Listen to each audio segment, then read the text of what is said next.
For self. Don't laugh too hard. We're going to put you on some subcommittees. We have a quorum.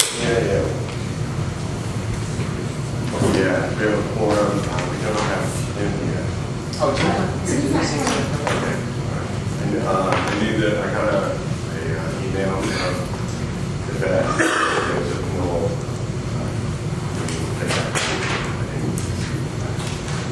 Okay. We actually have 10 here now. You have 10 here now. Right. So, Julio Arroyo, Tim Gonzalez, Gerard Belanche, Charles Callan. Here. Wayne Adams. here. Grant Fetter. Here. Joe Fisher. Jason Gallia. Don Gosney. Here.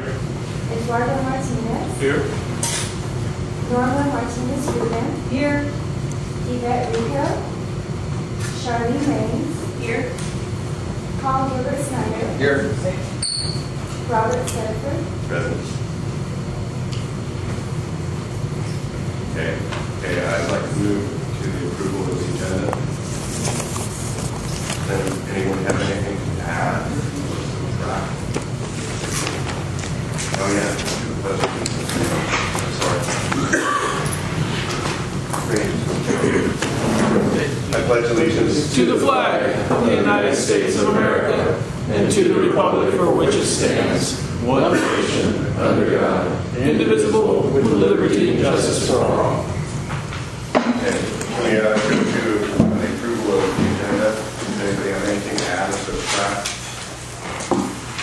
Hearing none, go forward. I want to move to the approval of minutes of November 30th. And Move we approve.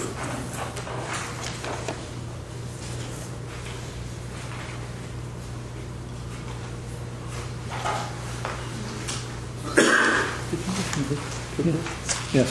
This one a second. No. I don't think it'll be Charles Hurd or Robert Hurd. Yeah. Charles. We had a roll call vote on the CBOC bylaws. It will be one.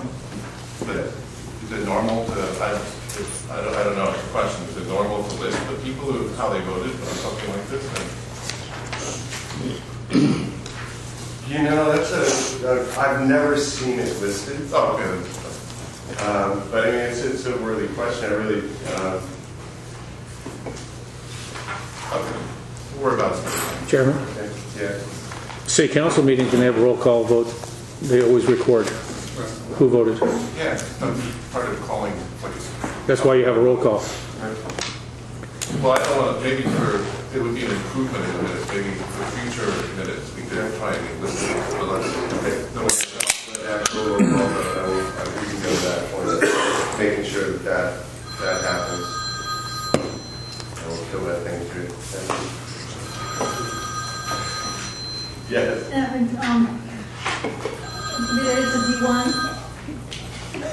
Related to D1, I'm not sure if the minutes been considered for approval with the strike-throughs or without. I would consider. On approval, the strikeouts go away.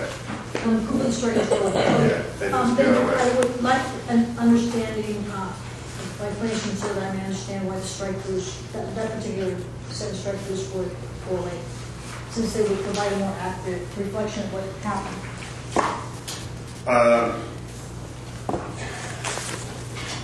For me, when I looked at it, I was looking at, this came down to a decision on my part, and that I was looking at the confusion of saying to the public, well, lines 265 through 269, how does the public ever relate to that discussion? There's no way possible.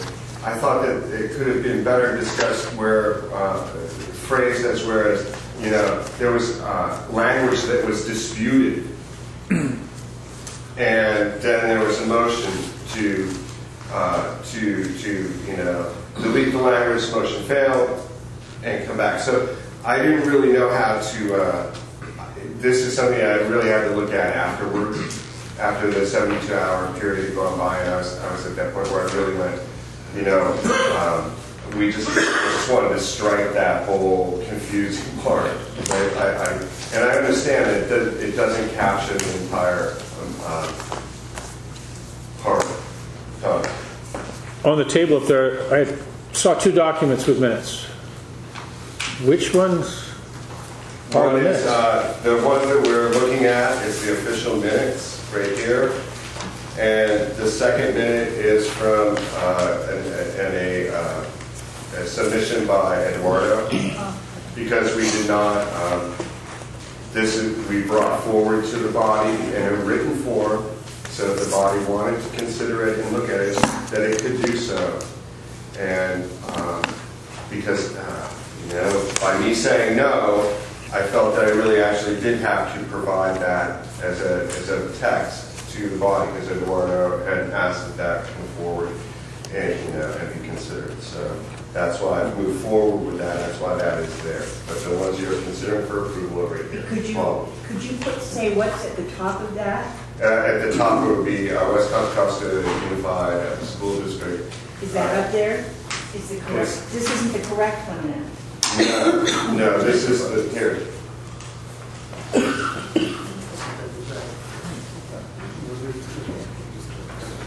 I just wonder,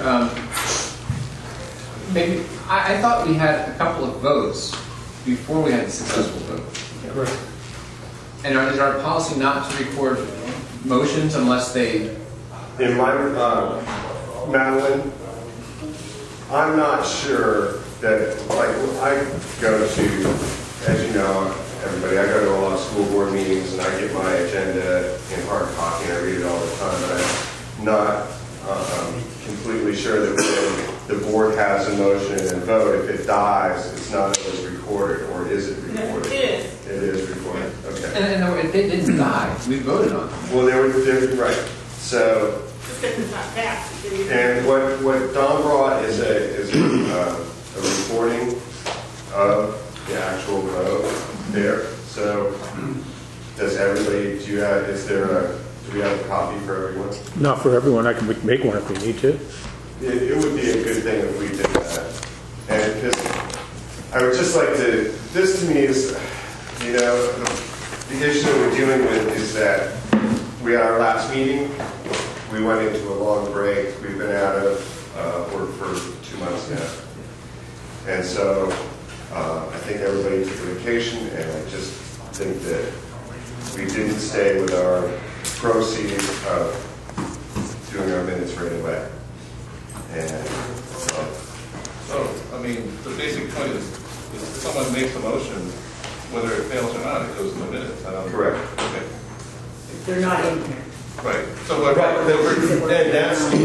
But that's why I brought forward, and we brought forward Eduardo's. Okay. Can I make a suggestion? Can you just summarize the motions that failed, and then I mean, I'm not even voting on it. Wasn't here. Right. But because I would like everybody to get Don's printout. Because it does. Oh, that has a transcript? Yeah. And I think it makes it very clear, and that's, you know, why I did this. That's why, you know, I understood that this would be an issue. Yeah, sure. No, I'm totally confused, because here's the message from Eduardo, and are you removing? There was a lengthy discussion regarding lines 250. Yes, I Why? because the public could not relate to line 250, 265 through 269. There is no way that the public could find those numbers or those sentences. And if you actually did go and then we approved the minutes and they're there, you couldn't go and count those lines out and come out with a rational idea of what we were discussing. So when the bylines are published, they're published without the lines? Correct. Okay. Well then, then it would be just as easy. Instead of, I just said the lines, but instead of putting in the lines, put in the section and the paragraph, so that anyone can find it. So I would propose that we do that. I'm fine with that. So that you put those lines, And the paragraph. the It would be the paragraph. So instead of having Correct. lines 265, 269, we say the second paragraph of section 12. Page 11 or 19, section 13. No, it's actually the second paragraph of section 12. You know, just the gist, because even that doesn't tell me anything a month from now or a week from now, but just the gist of the discussion that you can probably, the secretary. That's why I wanted Yeah. these printouts. Dawn has the full discussion. I think that this encapsulates it. So, and then we can move on. I really, like, we spent 15 minutes doing this. We really shouldn't, and that's my fault. So I own that one.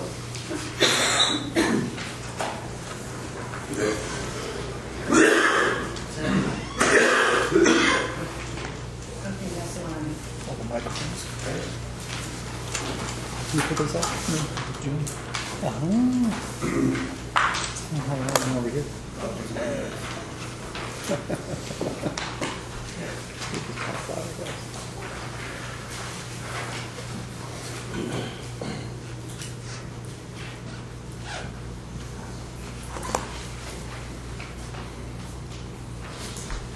Yeah, Sean. I found it. Thank you. And I just, I think that this makes it very, very, very clear.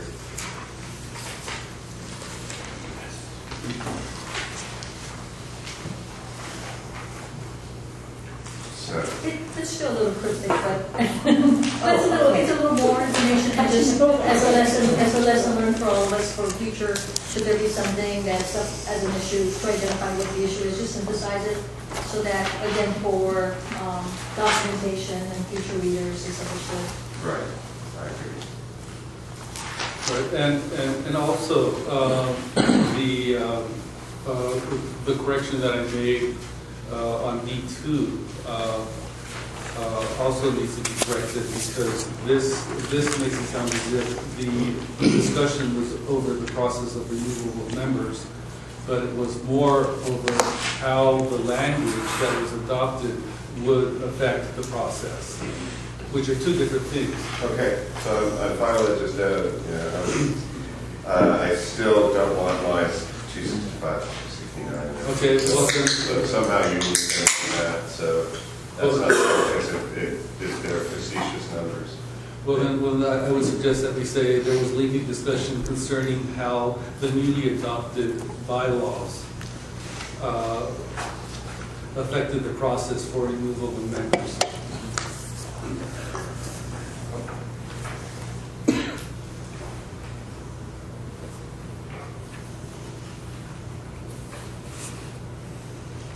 Was that a motion? Yes, that was a motion. I'll second that. Okay. So that's a motion to amend D2. Do we have a motion, let's just take D2 on D2, everyone in favor? Or is there discussion? Do we have Just a quick motion and a second? Can I just verify that I know and understand what we're talking about? So we have the minutes that we provided with the red text. And so the motion is to add to D2, where the red text ends with requirements, to add additional language which say would affect future meetings? No, Or- the motion was to change the sentence in red to there was lengthy discussion concerning how the language in the newly adopted bylaws affected the process for removal of members.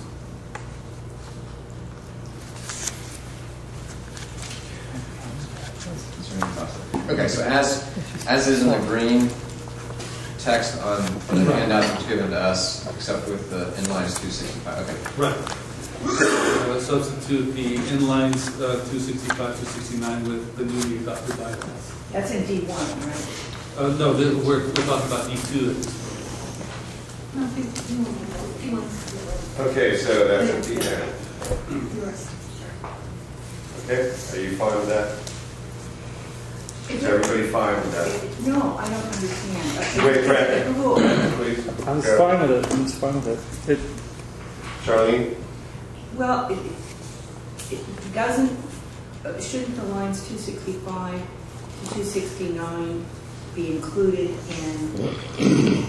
No, because that's a draft. It's a draft, and we don't, those numbers don't. No, I understand that the language of 265 to 265, 269, I agree with you on the numbers, but shouldn't that language be included in D1?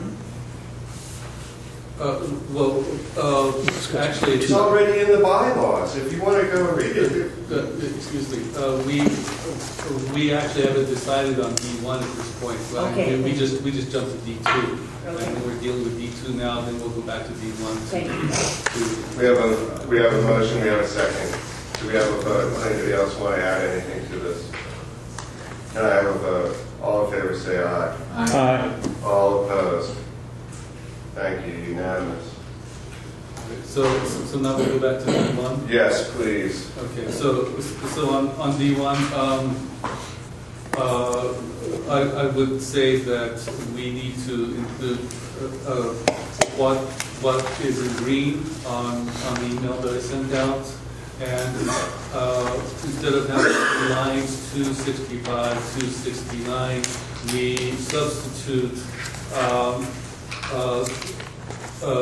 the language in section 2 of the paragraph concerning the process for removal. So basically, in lines 265, 269 would be substituted with section 12, second paragraph. I second that.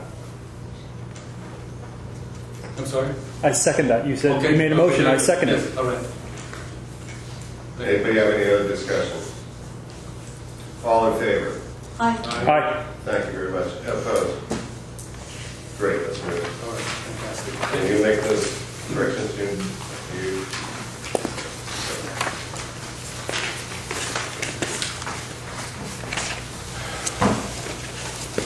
All right. The thing that, to me, that I want to know in my chair's report is the one thing that stood out in the district's audit by Fabric, Trine, and Day & Company for us to get out of receivership. One of the things that really came down to me and stood out was our computer system and our financial tracking ability.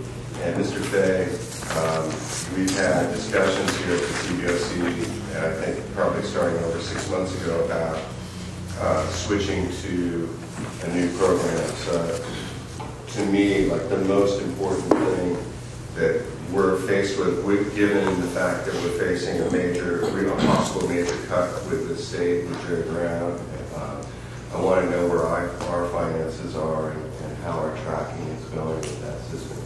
And so that's my chair's report, because that is the thing that's really standing out. I know that we've got a lot of building going on, a lot of coming forward, but that system upgrade to me is pretty crucial. Okay. We want a report on it next meeting. Yeah. Okay. I have a question. I didn't think what Brown was doing had anything to do with the bond program, but rather with the general funds. That's Is that correct. correct? That is correct. So, I just, as I look at money and as I look at this report, which you can find online, if somebody has a link to it, they did a full audit of everything, and it's a very interesting document to read.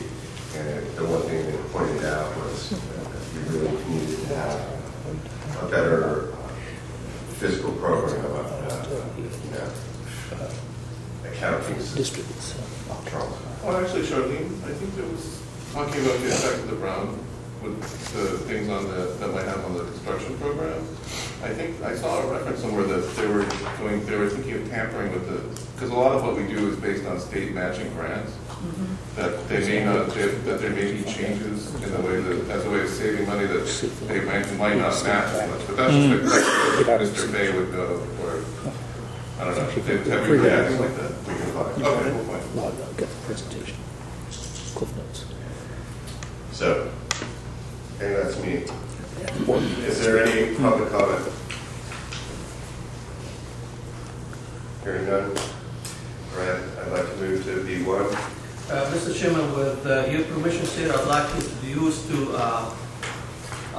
the committee our new Director of Facilities and Construction, Keith Hoslander has been appointed the new director, and he actually will take on the update presentation as we speak. Keith, you are going to meet this, and welcome aboard. Yeah.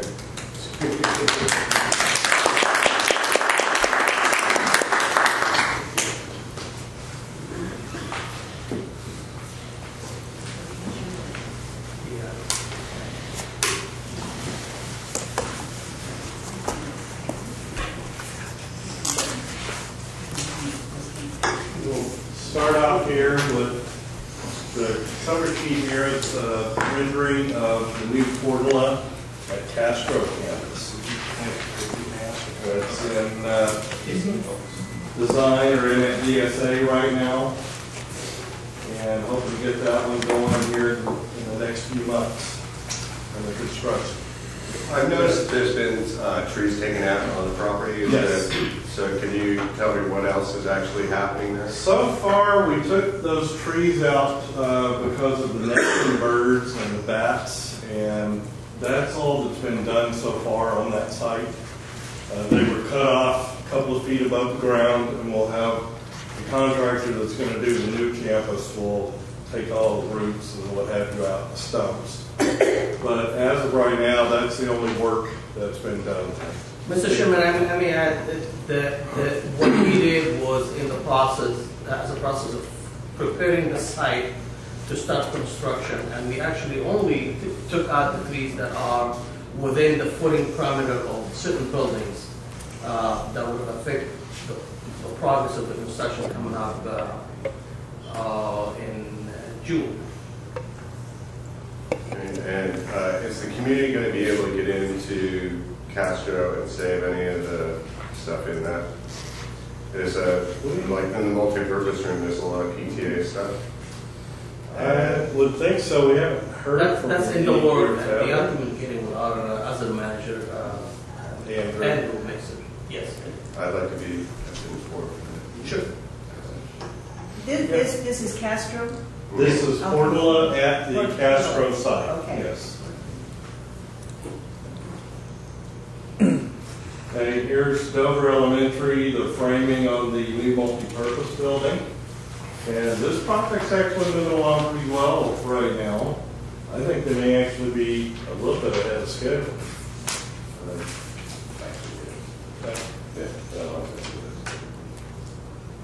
We've had no rain days, so how can they? No, that's yeah, they've been able to move pretty well. Luckily, without the rain this year, it's helped a lot of these things move forward a little better than they normally would. Dover Elementary, a view of the new kindergarten building. And they've actually got the site in really good shape, so even if we did get rain, it wouldn't be that big of an issue. Okay. And this is all wood frame? Yes. Wood, and then typical DSA wood and some steel where needed. Ford Elementary. This is from the Maricopa Avenue side. This project, we've actually got furniture moving in this week. The intrusion alarm system was brought online today. So then our IT people will start moving in computers and TVs and things like that, get that set up. So we could have our next meeting there next month? Probably could, yes. Right. Absolutely, absolutely. We're on track right now to move in the week of February 20th. Because that's what used to be called Ski Week, President's Week. Yes. The intrusion alarm system, is a bell that goes off, or it goes straight to the police department, or? These report, don't they? They report out and then they dispatch to local. Thank you. Fire alarm does report to a monitoring system as well. So. There's an interior shot. I believe this is in the main lobby. You can come in the front door. Very nice school. I've walked through it a few times recently, and it's turned out really nice. The library. One of the typical classrooms. Still had plastic on the lights protecting them. You know, they leave a lot of that stuff on until the very last minute when they're walking out the door. So they're not worried about it. You know, I think I'm going to point this out. Okay. In all the classrooms, when Sally Swanson, who was the architect for the project, when she engaged with the teachers, they thought it would be a great idea to put a steel cable that runs across the middle of the classroom, and it's about 8 feet, 7 feet high, where I can physically grab the cable. And what they like about it is that they can hang artwork up and various other things that makes a class run. On one side of the classroom, we have a storage component where a kid could climb up on that and jump on the cable. And so that is something that we're going to probably address, because there would be a safety issue in my mind, and then also when you hang things up and if there's air movement, Intrusion alarm. and if the papers move, then that could possibly set off the intrusion alarm, and we have a lot of calls. So it's a point of great intentions, and we're going to see how we can work with the school to make it work. I know when they were making building Downer Elementary, one of the issues was the cubby holes. They had cubby holes for 30 students, but the classes had 32 students. So the question was, what do we do with the other 2 students who don't have a cubby hole? And so we have to make sure. Well, my question is, have you made provisions for all the students who are going to be in the classroom to have the same amenities? I would think that we have. The answer is yes, and we were sure too will bring in it too, as we did. That came with the open class. And then the other thing is that the cable that you put up, if you don't put the cable up, teachers are always putting up a fishing line to hang the work up. So it's true. Find a way around. Yeah. That's true. Can you go back one slide, please? Yeah. This illustrates something we noticed when we had a site tour at Nystrom the other day. These are all bookshelves. Is there some reason why the bookshelves are so much deeper than any books that might be on them? I mean, most of the time books are no more than about 10 or 12 inches, even big books, deep, but the shelves themselves are 18, 20, 24 inches deep. 0.4. Seems like a lot of wasted space, unless you're going to hide books. The only reason I could think they made them like that was to go ahead and accommodate the larger books, and then the smaller ones can just sit out toward the front. But considering how few larger books you have compared to it seems like a very heavy additional cost and a waste of space. Actually, in the elementary schools where they have lots and lots of picture books, the deeper shelves are necessary. Because the picture book is not. I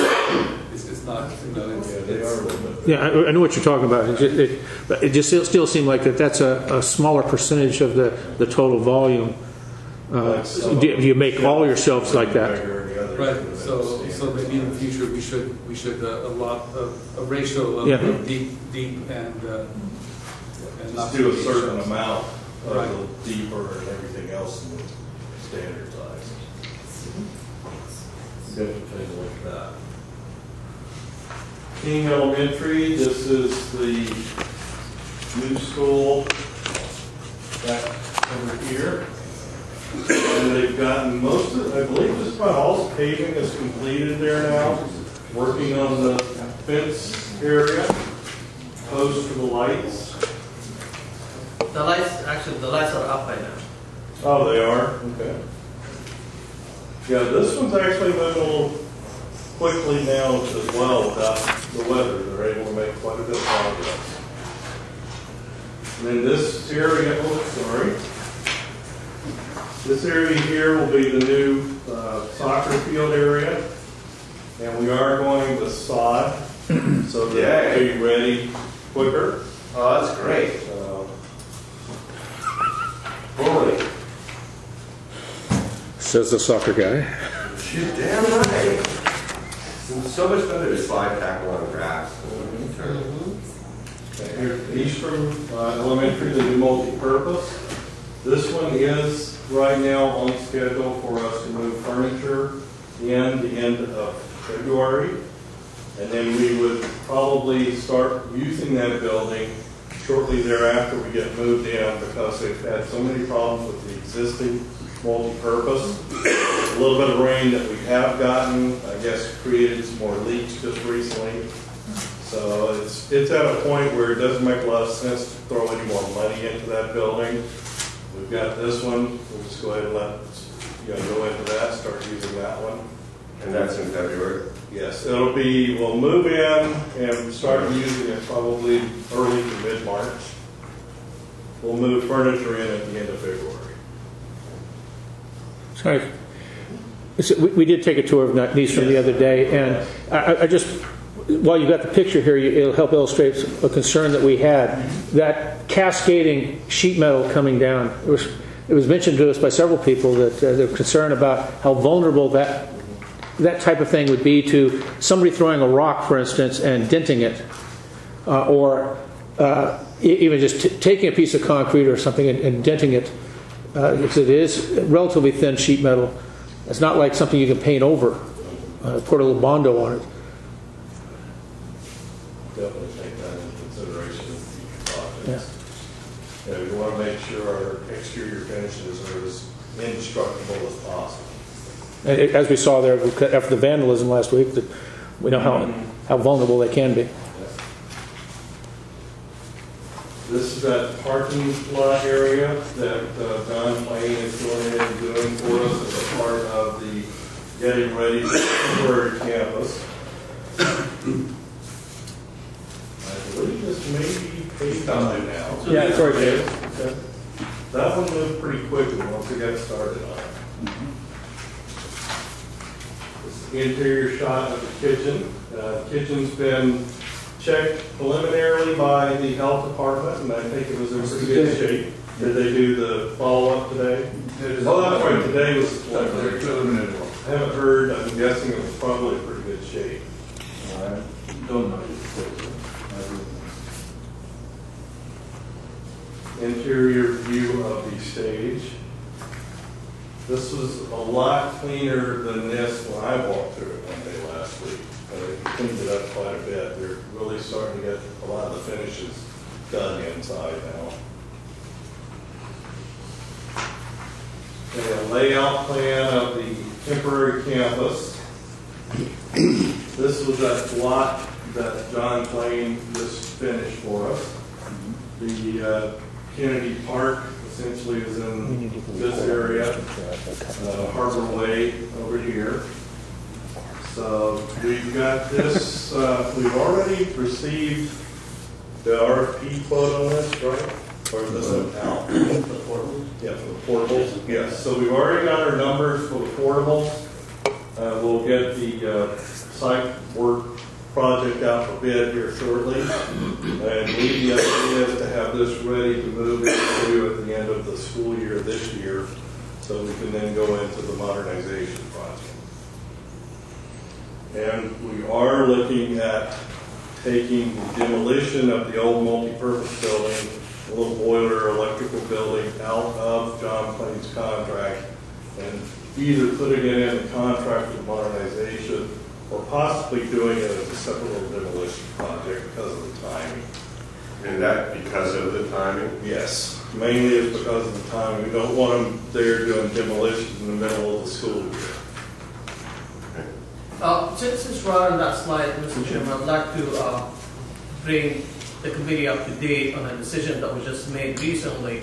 Unfortunately, the modernization of the main building was completed, DSA approved 2 years ago. The design of it was done following the old elementary school standards. As you all know, we have gone to the board about a month ago, and we had a new elementary school standard approved by the board. And there is quite a bit of advantage that if we would have proceeded with design the way it is, that's done 2 years ago, that the student of Eastern would not have the same quality classrooms that the Coronado student would have or the Steve student would have. So we are putting the bid for the main building modernization, pushing it back a couple of months. The architect is going back and trying to incorporate some of the changes that we have implemented in the new elementary school standard, and we are going to go out to bid for that main building modernization in mid-June, early July versus middle of February. And does this have to go back through DSA? No. So this new policy, do you remember which meeting it was adopted at? Which meeting? Which? At the school board. It came up to the. I think it is. I'll come back with the date. It was in one of the December meetings, because we only had one meeting. Yeah. But we just, like Maggie said, we updated our school standards. And to the extent possible, and I think the main feature is the learning wall, the famous learning wall that we have now, and it makes sense to incorporate that into this existing drawing versus build it without it and answer questions why. Rob, I actually wouldn't mind knowing what you mean by learning wall, but the other thing I was going to ask about was how much this was going to cost for an architect to do it. You're putting that out to bid with an architect? We what? Are you putting this out to bid for the revision of the modernization? The schedule would read that we're going out to bid for this project in the middle of February. Oh, okay. Construction. Oh, construction bid, yeah, okay. Yes. But you're going back to the same architect to have them just revise it? Yes. Okay, good. Yes. It's a lot easier. But what's the learning wall? We're a bit smarter than you. Well, the learning wall is basically a storage system that has a lot of movable panels in front of it, so that have whiteboards in front of it. So it's one way to declutter the classroom, where you have most of your storage up front, and then you have the ability to do lessons plan and then slide them around instead of contemporarily just using a standard whiteboard. And it is something that the teachers love as an enhancement. All right. Something that the elementary school kids are getting. And for that, Just keep going. I just want to mention to thank the President of the Board, Mr. Ramsey, and Madeline for supporting us to go that direction. So my question, so the direction was to adopting these standards? No, we've adopted the standards. The standards To go retroactive. Whiteboards are essentially a So as part of the December meeting where the board adopted the standards, there was more direction that they wanted to go retroactively? Or Yes, to incorporate them into these plans. okay. And then this policy never been through here for information purposes before, right? Say district-wide, which is good. I was going to suggest that when you do, even if it's right after it's already been adopted, that maybe that would be a useful handout to have, even if it's not on the agenda, is new It's policy. that thick, you more than what. That's not exactly a 2-page summary. Explain what the learning wall is. Okay. Sure. Okay, absolutely. Go ahead. Okay. So here's some construction photographs of Ohlone, the new old Ohlone Elementary School. This is building D, the one-story piece of the two new buildings. The temporary play yard is out this side of the slide there. This was the slab for building A. They've since started putting this steel up. So it's moving pretty well as the others without the rains. You can see they're doing pilings back along this fence line for the new retaining walls that we're going to put in along there. Getting that ready. And then back here's the Portola rendering again. That's Oversight. Some photographs of Pinole Middle School. We've been in that building since Veterans Day holiday last year. We've moved into this wing, building A is what they call it. This is the multi-purpose building, new entry plaza area. I don't know if you can barely see the old, what used to be the old library. It's now a teacher staff building, essentially. They have their computers that they're able to check emails and things like that when you're in there for lunch, and some workrooms. I think it's a duodecagonal building. It's 12-sided, so it's a little weird, but it's the architect made it work with some of the interior spaces. Photograph of the Kennedy High School new concessions and toilet rooms building, and it says lights there, but of course the lights are already in place right now.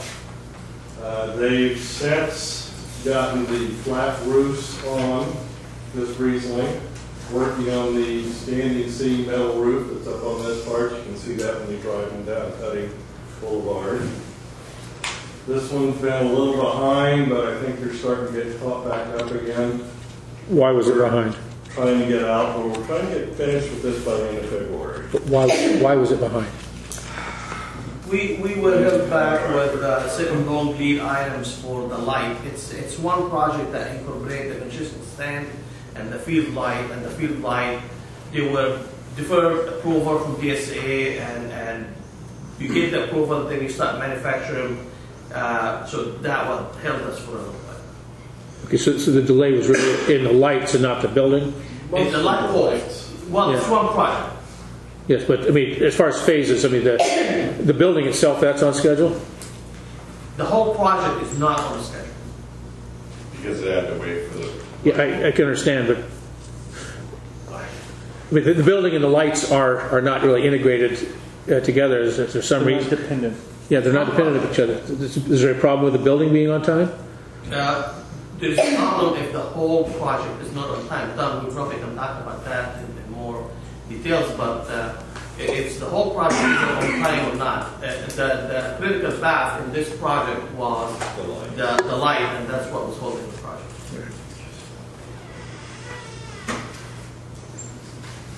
And here's another project that's ongoing at Kennedy High School. This is the new elevator that's being put in on the east end of the campus.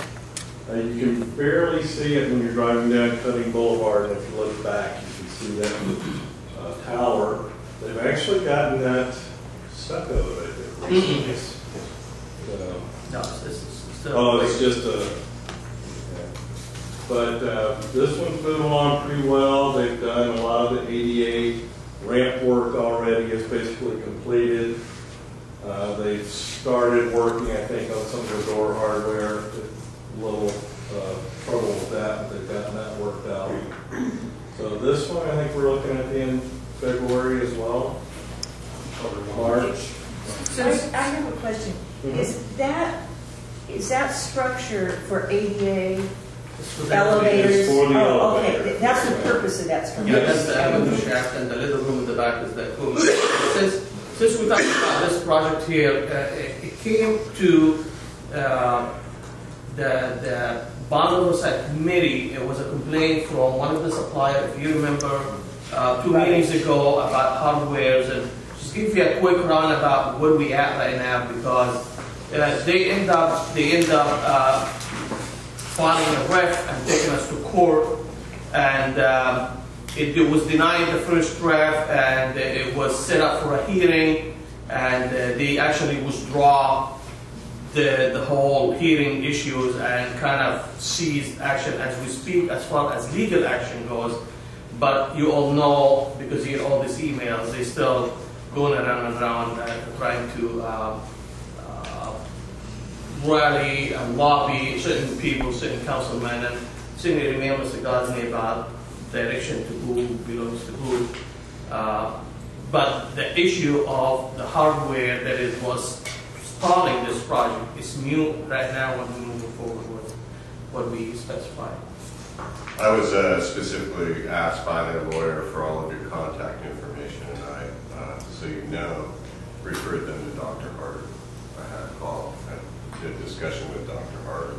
I know that we all serve publicly, and that, you know, if they really want to find us, they'll find us. But I was not. I did not feel that it was my privilege to extend your public information to them, and I want you to know that I take your service to the committee seriously.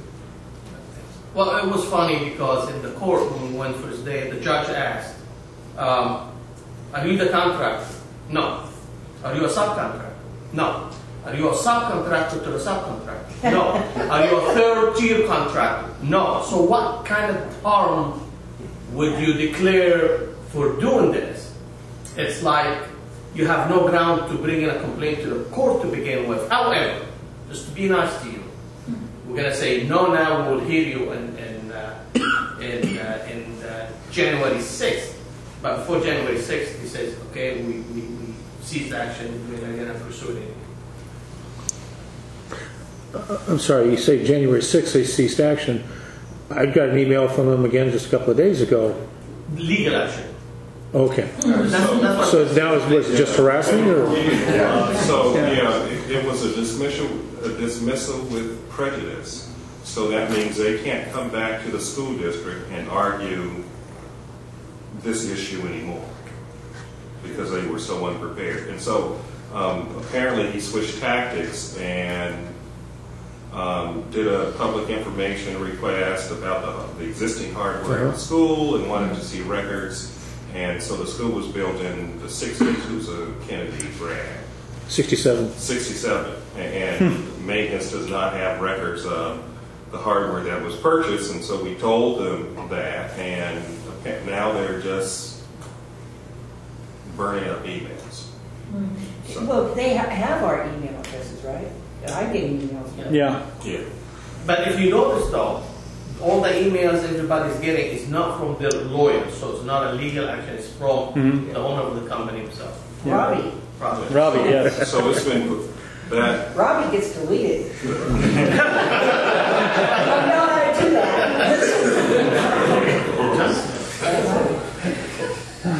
Maybe we should have an email one-on-one next meeting and we tell everybody how to delete Robbie's email. Hey, here are the plans or the rendering of the new Kennedy quads. They're actually working on, I know this one has been completely demolished. They're starting to work on that one, but the other ones as well.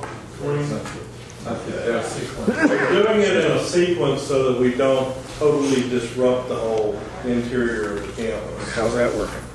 It seems to be working okay so far. I was out there the other day walking, and we've got it fenced off with the green fabric up, and it didn't seem to be a big of an issue. So.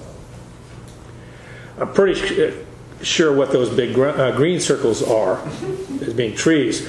But in the main quad itself, what are the purple circles? We answered that question. I wasn't paying attention then. Oh, those are small trees? It looks like a different type of Cherry trees? Or? Having purple bushes.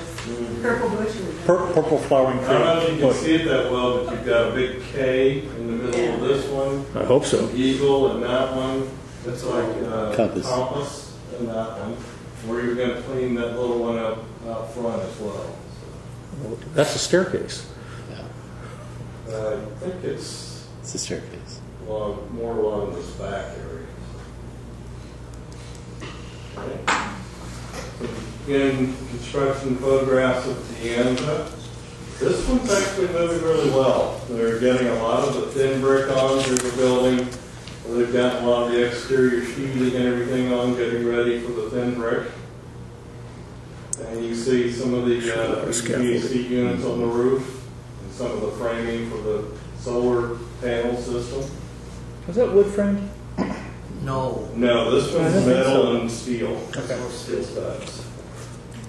Do you know how they hang the panels for the thin brick? Are those? It's actually individual tiles. It's more of a ceramic tile than a thin brick that they're using. So they apply it almost like stucco. It's tight. Lick and stick. Basically.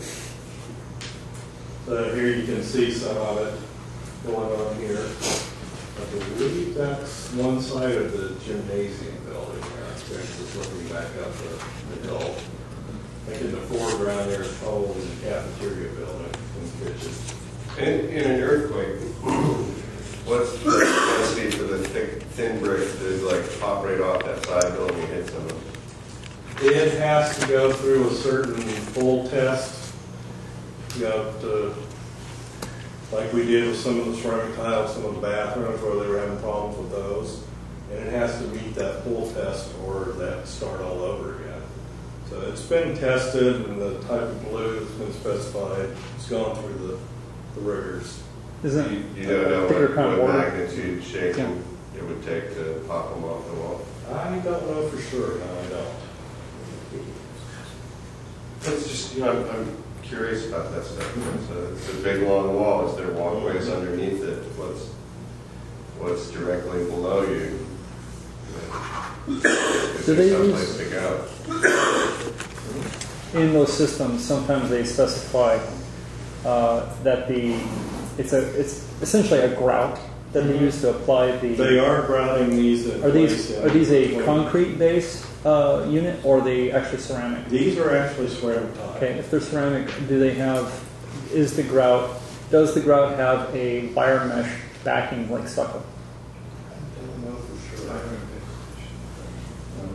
Because essentially the wire mesh stucco, or I'm sorry, the wire mesh is applied and you screw it onto the surface and then that acts as an anchor for the grout and the bricks. Yes. And that's a more secure system, but obviously in some cases it's applied over the ground coat. So it has a scratch coat, okay. Ground coat. There is a brown coat. Yes. Okay. Basically in lieu of the finish coat plastic, yes. You get this. Okay. Cool. It's pretty secure. I just, those things come to my mind. And then here's another photograph of the round front area of the auditorium theater building. There it is right there. And it doesn't look like there's a wire mesh. That's a direct apply to the plywood. How interesting.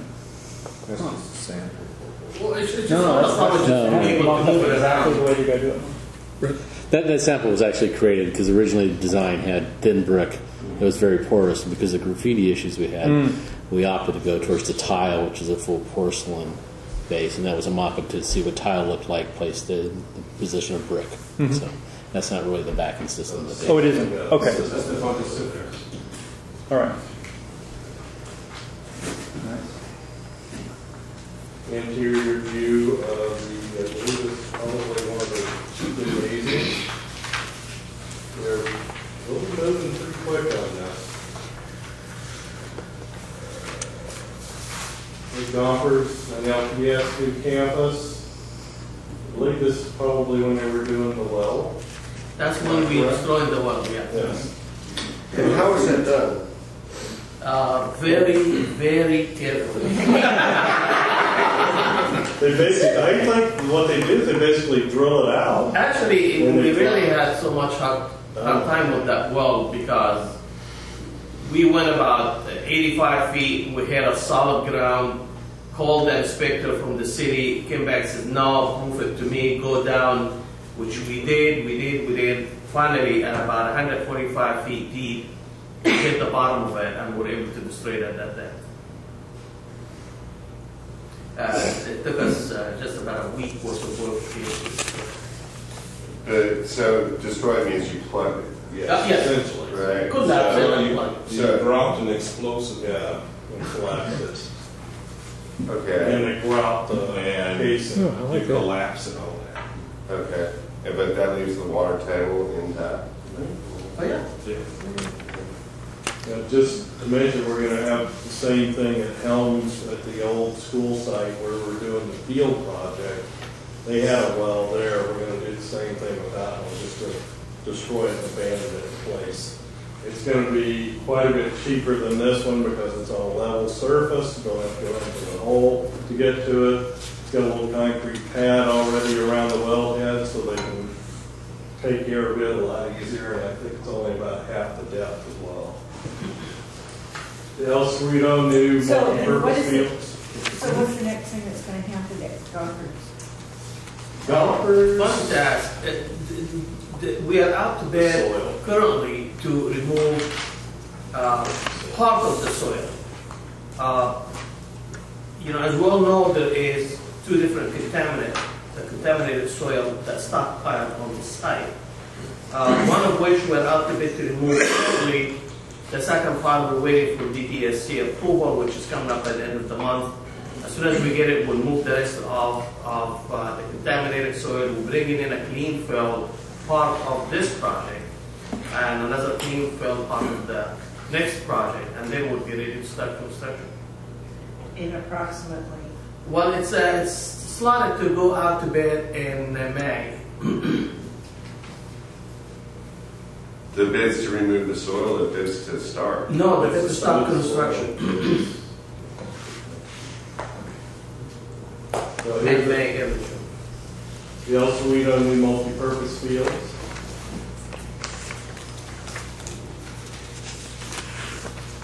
Turned out really nice. New tennis courts. And those are open now. We can now use those That's for the some public or contract. not, is that correct? And when does the public get access to those This is just a courts? temporary service. And when is there going to be something brought forward to the community for public access to these? But Because it's a it's a current question It's a sand type in the of. community. Well, a couple of weeks ago, we met with the city of El Cerrito, and the city manager suggested that I contact the people that run those soccer fields off of I-80 down in Berkeley. Because they have a very well-developed protocol of who can use the field and house and crews and all that other stuff. So I'm currently in the process of getting those standards and see if they can be applicable. I hope you don't follow their protocols too strictly, because the City of Richmond helps pay for those things, and they don't let the City of Richmond soccer leagues play there hardly. Oh, really? Oh, really? Yeah. They say it's got their mayor's name on it. Berkeley citizens use it first. Yeah. I'll take note of that. Don't let Berkeley people use our fields. Refer them to that rule. Yeah. Yeah, based on. Yes. It is something that I think that the district really does need to look at, especially as we move forward with the demolition of Portland. Once Portland is down, I'd really like to see that be a sporting complex. Isn't that on a slope? Let's go to B2, Capital Assets Management Plan.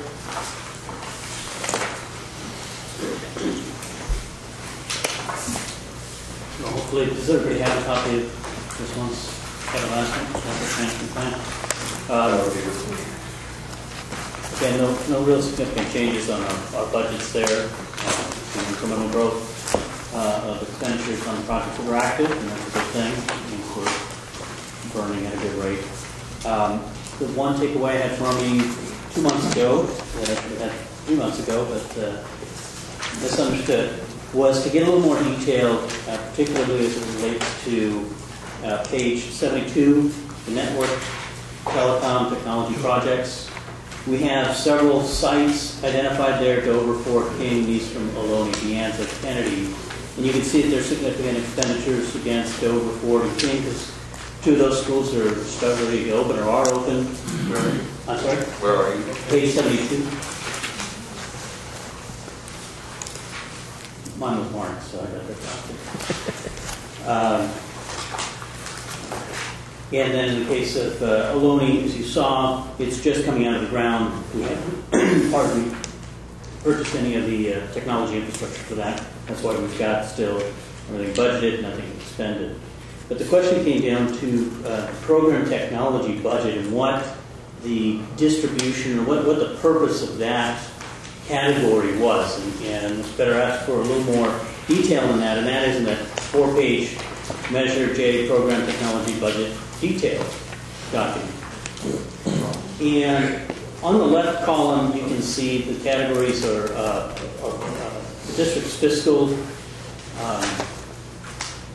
component, categorizes various expenditures through these codes, 669, 677, 615. They're generally district-wide,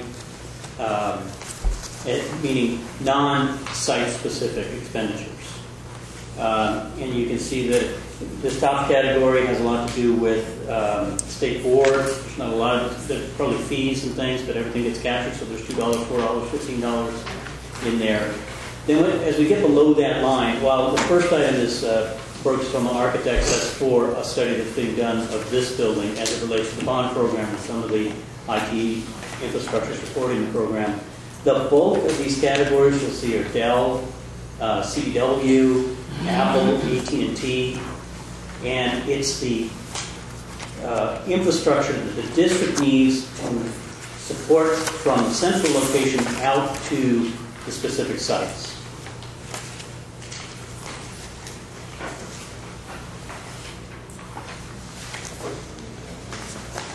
Mind if I ask some questions? I was ready, yes.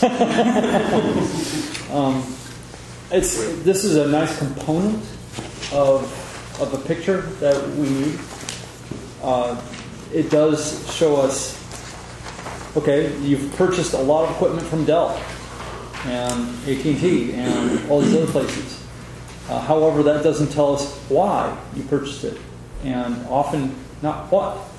And I guess the thing is that I was hoping for part of the report would be, or at least some detail on what are these, what's the purpose. And in other words, I'll put it this way: you purchase equipment, you purchase software, and you purchase labor.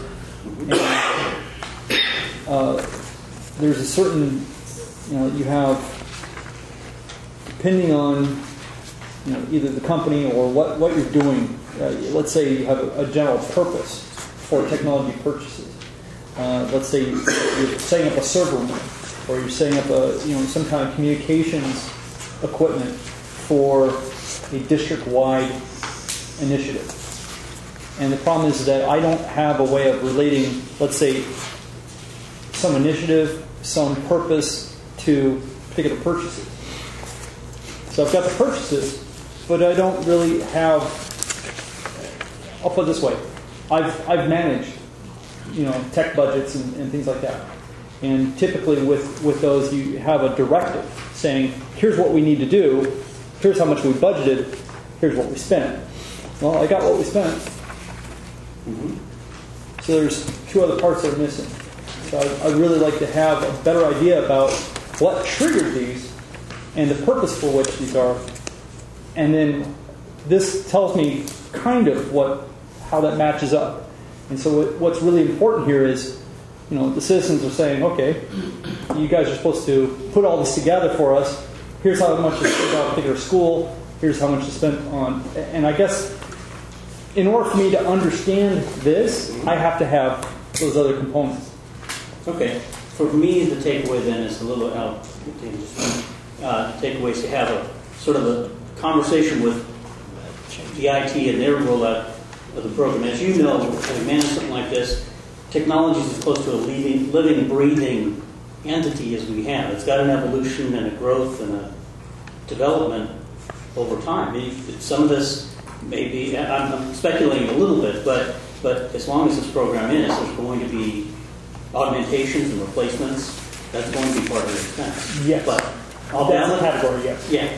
So that's some of what I think what's represented here. But understanding more clear, I thought we were looking for just detail of expenditure, and I understand what you're characterizing. That let's see why we're here, how we got here, what are we looking ahead for, and I think I need involvement with district's IT because they have ownership of this budget, this component of the budget. So dialogue with them to better represent that will help me come back. Now that we have represented the detail, what makes that make sense?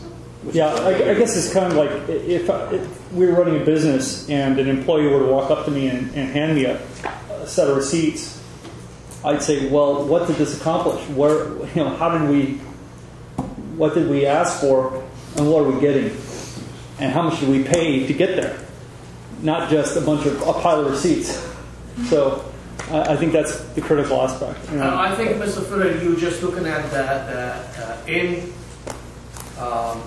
product of a long process that we need. I understand. To bring it back to you. I understand. But all the question you're asking for, all the thoughts you have in your mind, it is being taken and considered before we establish a criteria of what we need to do and why. He still needs to see it. Yeah. Well, That's the problem. I'm Charles. Let's go to Charles. There's Charles and then Norm. Well, so my understanding is this is only district-wide expenditures. You have 2 site codes basically in here that are, so you haven't broken it out by site at all. So there's no alignment the between site, the 2 things. what I have it captured as a site because that's the way the accounting system identifies it, but the 600 category is a district-wide. The sites, each for the elementary schools, they start 100, the middle schools are 200, and the high schools are 300. So that was part of the idea I was getting from previous meetings, was that we wanted to see something like this. First of all, it would be clear in terms of the purpose, but also broken out by like taking this and showing more how the technology dollars are being spent, even if it's in general categories. I mean, I don't know how you want to go down. And that just to add, and just as a follow-up, maybe I'd like to make a procedural suggestion that maybe instead of I think most of us agree that what you're looking for is a good thing to find. Maybe it'd be more efficient if you communicated through email before the meeting. I don't know how we work this, but it would have to, like you could appoint Frank to be the official person to just whatever. So I hear what you're saying in addition to what Mr. Federer said, and I would propose, when we have the conversation, there's one category where we're looking at district-wide program detail. And the other, I would suggest, would be a representative project. Rather than dig into the detail of each project and have a staff that, well, maybe it's not that thick, there's a lot of detail in there. Mm-hmm. We just take a typical project because the application is going to be pretty similar across the different projects, if that's satisfactory. Well, perhaps that representative project would allow me and anyone else here who's on the CBOC to be more articulate about what the money does. I think that's probably what we essentially want. We want to be able to determine having a set of numbers or figures, whether they're numbers or whether it's text, that we have an understanding of what it does. Otherwise, I can parrot what you said earlier. All this goes towards infrastructure, maintenance, and development, but still leaves one to ask. Overall, that's fine. That's understood. That's a purpose for IT. But how does it manifest in terms of service or equipment or schools? How does it show up? How does all this actually? What does it translate to? And that's, I think, what they want to. At least I would want to be able to narrate to someone outside of this meeting. Okay. Mr. Fay, it is my understanding that the level of detail that Brent is looking for should come out of the new IT program that you were going to install. That goes back to my discussion at Chair's report about where are we with the IT, because that's what I'm expecting us to be able to get out of the new. That's my understanding. It's been my understanding for some time.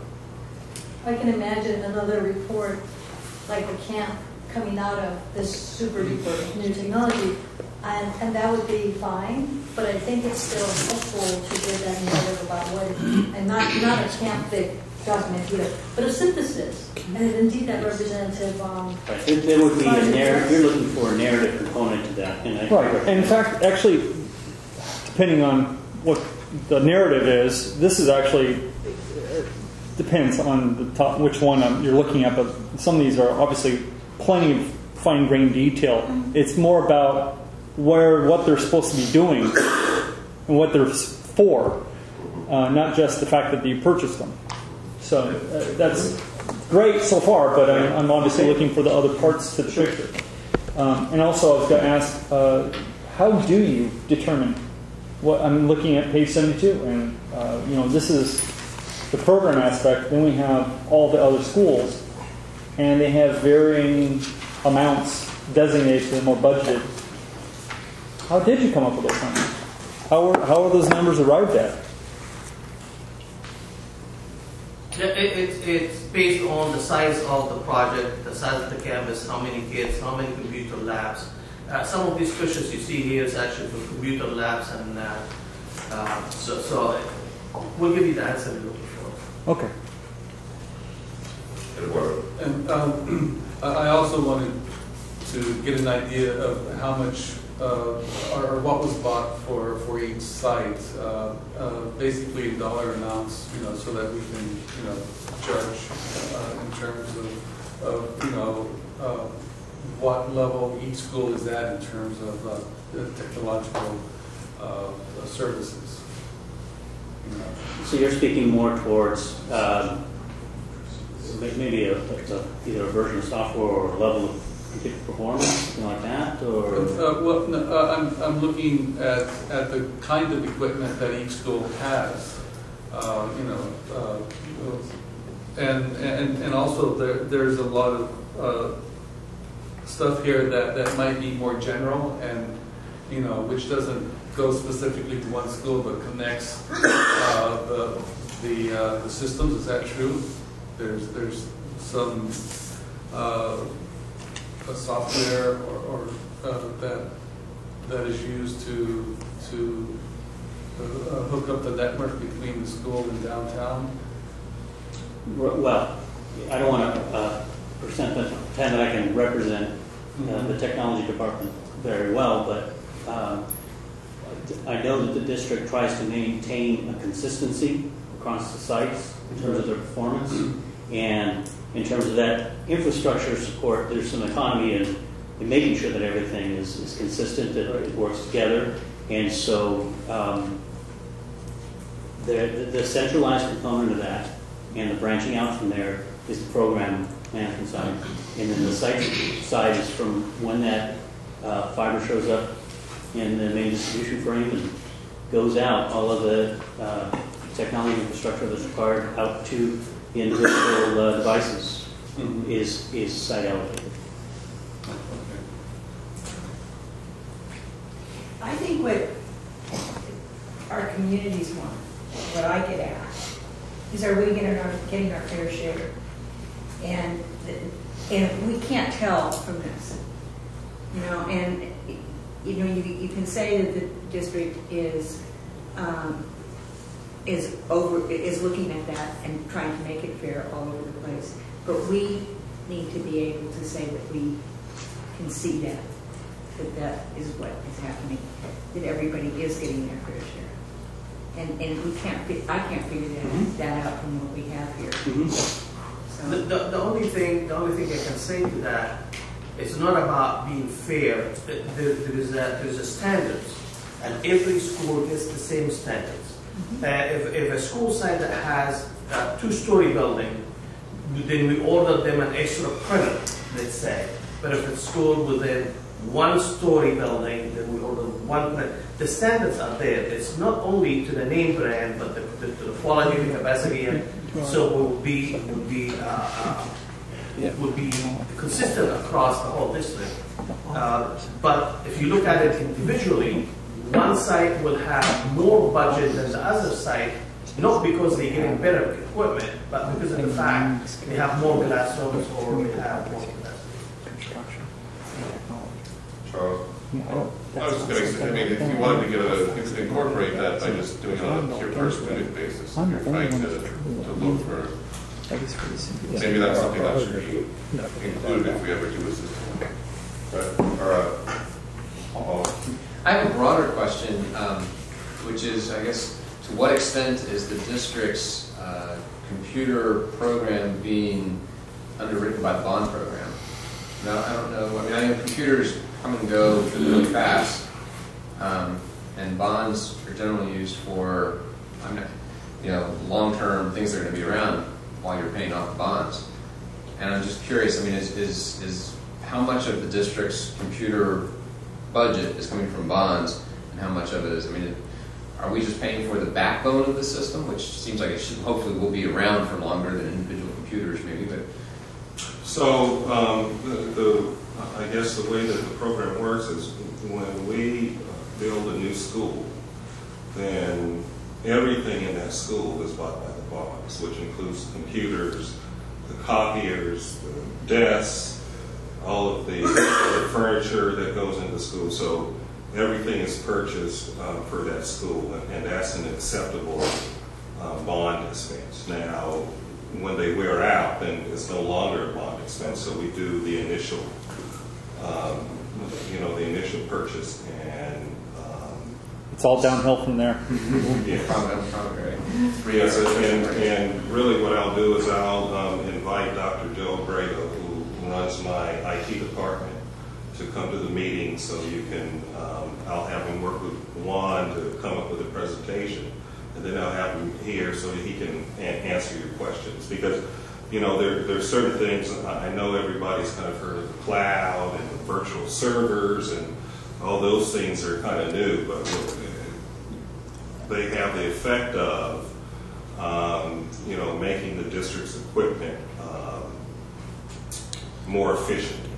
So you don't have to buy as much hardware if you're doing cloud computing, because you switch the emphasis, and when you're moving into the virtual world, now you're able to take a computer, and really you're not having to use the C drive. All of the programs reside down at the district office, and it pushes out, so you don't have to go to each computer and load all of the updates that everything comes with, and that saves on staff time, and it's the trend that IT is going in, and we watch that to make sure that we can get the most bang for our buck, and thus stretch it out to be able to accommodate more schools. So does that mean that, most of the schools that will be built, that are renovated, that will be before the cloud thing actually becomes a normal way to finance your computer operations? So, well, yeah, the cloud. So you won't be able to, because one benefit of the cloud thing is that's a leap, that wouldn't be just paying for cloud services. It's not something that would probably be, it would be a new thing to pay for bond proceeds as opposed to hardware. Yeah, absolutely. So, and really, since we're at about 75% of all of our schools have been touched by the bond, it's more of an infrastructure. And Joe explains it better than I do. That's why he's the head of the IT department. Oh, good. That's great. We'll have that next week. I have just two more questions. How much of the program-wide funding, bond funding, goes to, you're saying infrastructure. And I guess what I'm trying to understand is just general logic about how you guys determine how much money gets thrown into infrastructure to support the schools, how you make those decisions. And I guess, generally speaking, most schools do not need server systems, generally speaking, because it's actually a very light load. Most are distributed systems, just stations.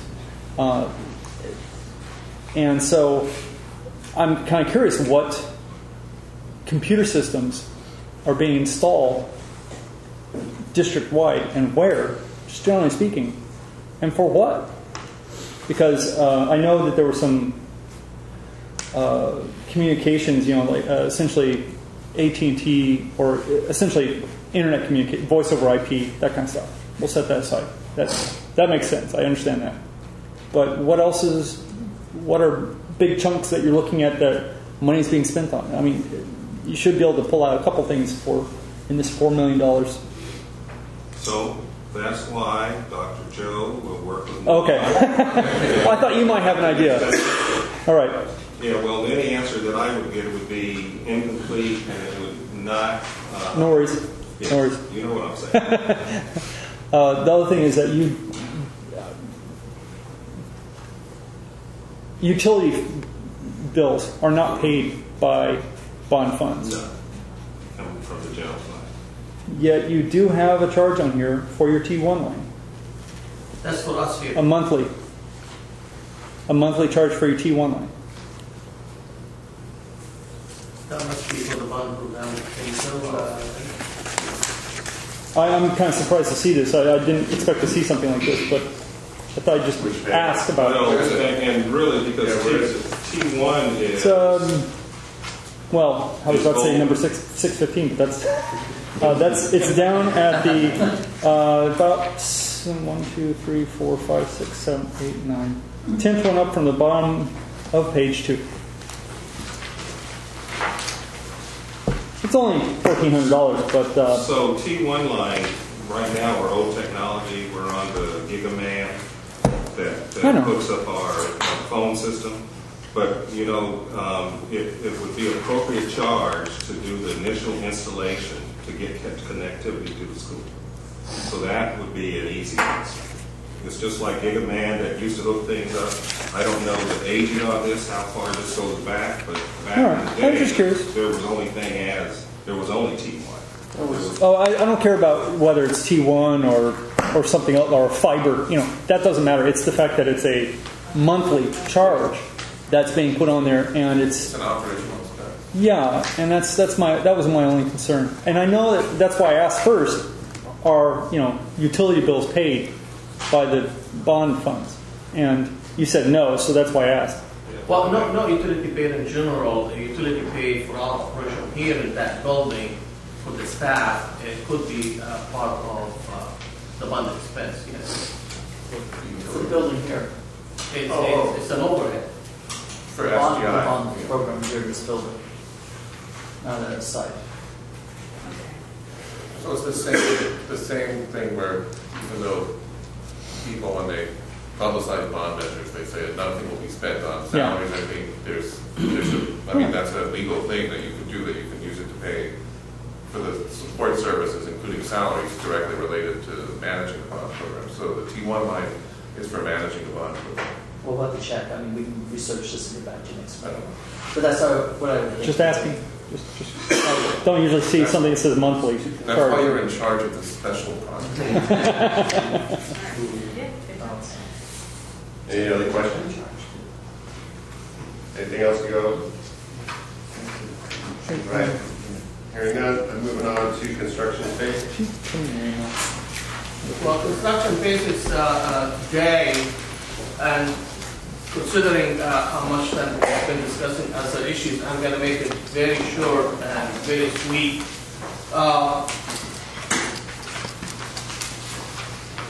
Talk about Senate Bill 293.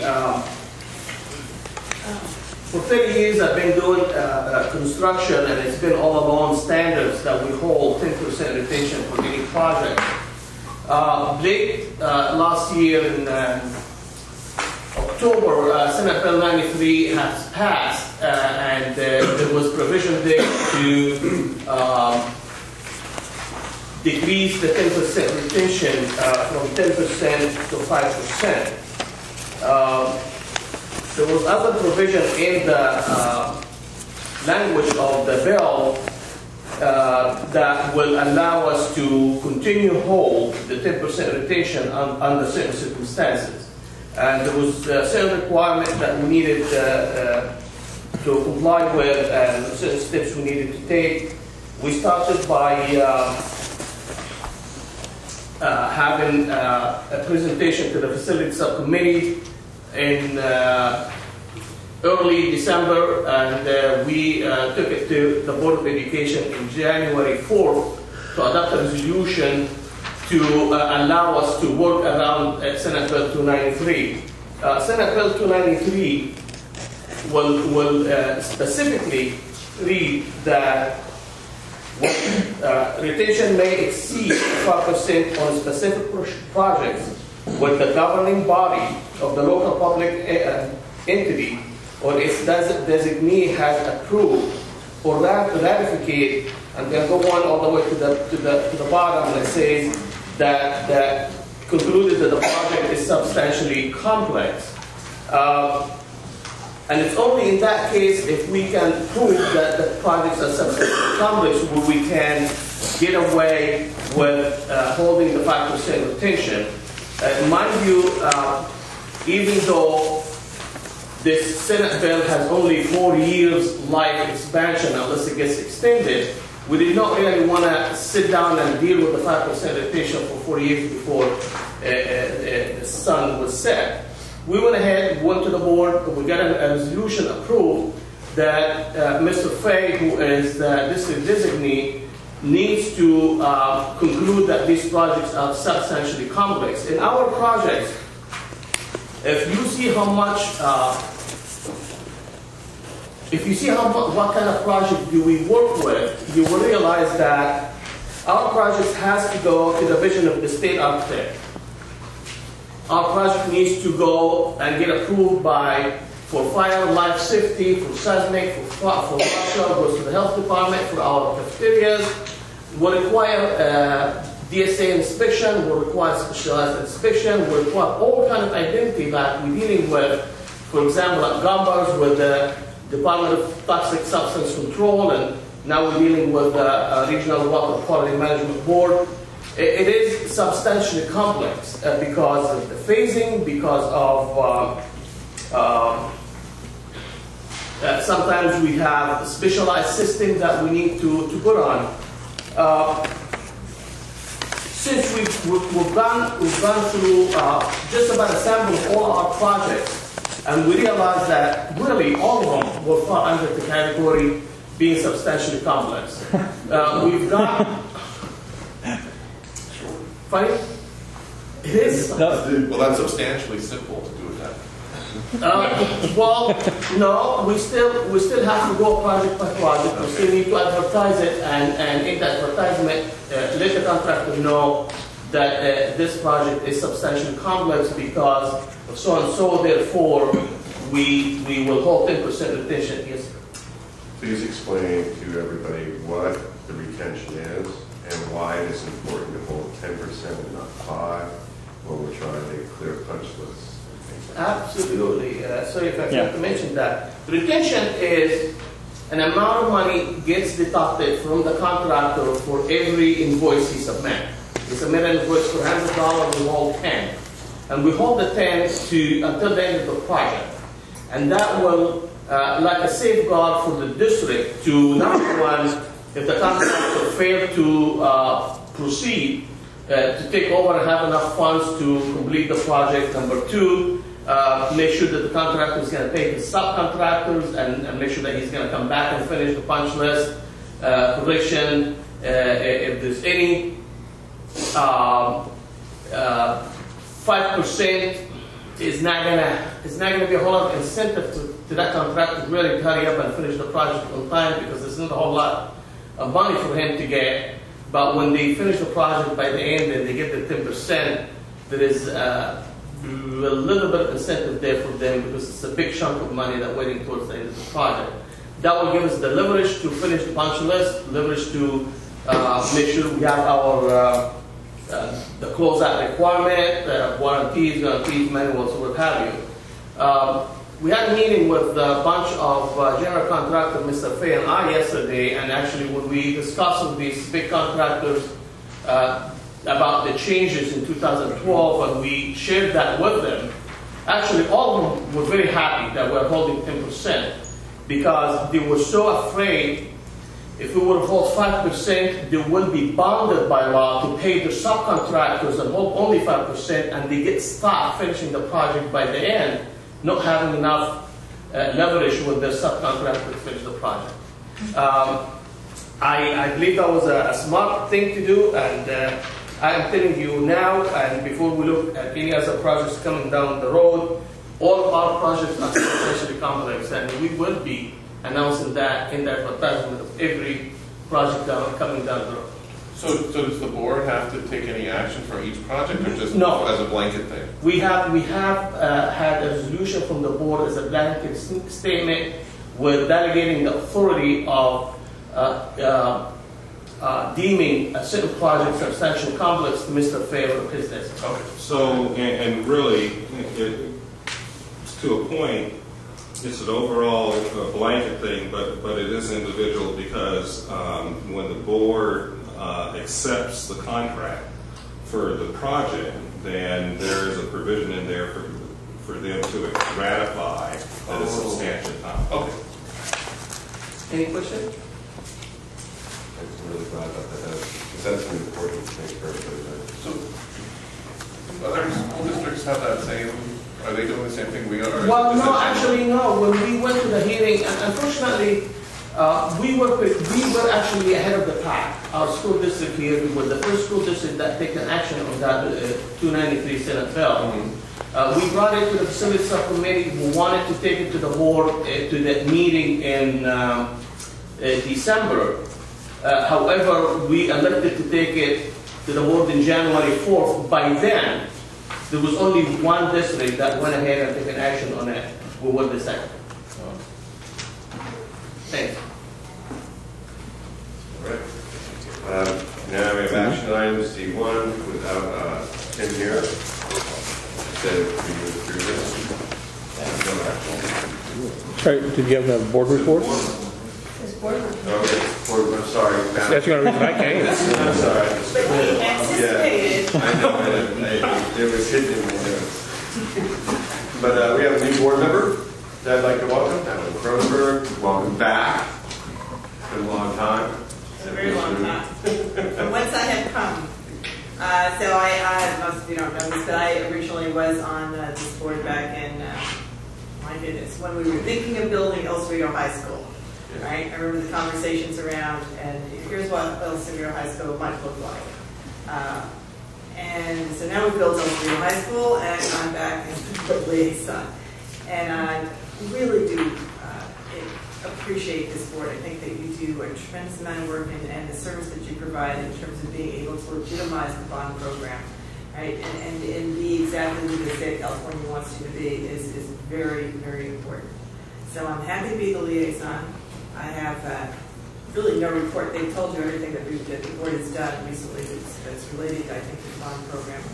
But if you have any, I would like you to know that I'm your contact person. So if you have things that you want to have on the board agenda, questions that you need me to bring forward to the board, I will be happy to do that. If I see things in particular that I want to bring back to you, I will do that when I come to this meeting.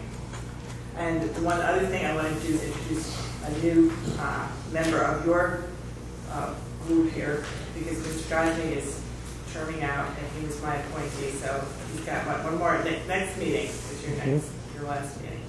And this is Tim Warner. He's going to be replacing Mr. Godney as my appointee, and he's here doing his homework, which I so love. Warner.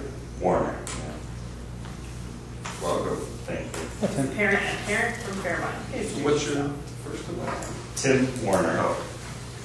Yeah, I'm a parent of the first grader at Fairmont. All right. You're watching the school get built, right? Well, you're sucked in now. Yes. My kids are just getting out. That's when I got on here. I got sucked into high school, right? So you were running because that's a Fairmont.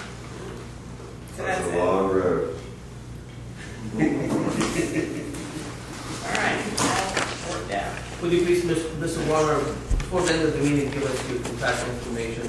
Sure.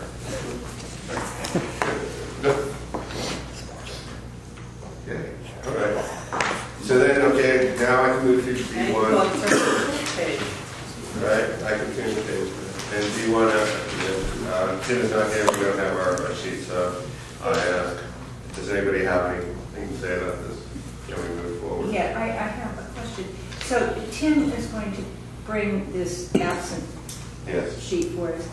The other thing is, we haven't had a whole roster for us with names, addresses, and everything for a long time. I'm working on that. Oh, okay. I've made that request a lot of times. So would that be consolidated with the current state of your absences and non-absences? So that we have one sheet with the name, contact, and then whatever. Because that would be really nice. To me, it's not a commitment to take it back. What I really need just is contact sheet for everybody. That's just one sheet that's separate. You know, the absences and the other calendar, that can be, because that's a completely different issue, and I don't think the two need to be merged. Okay.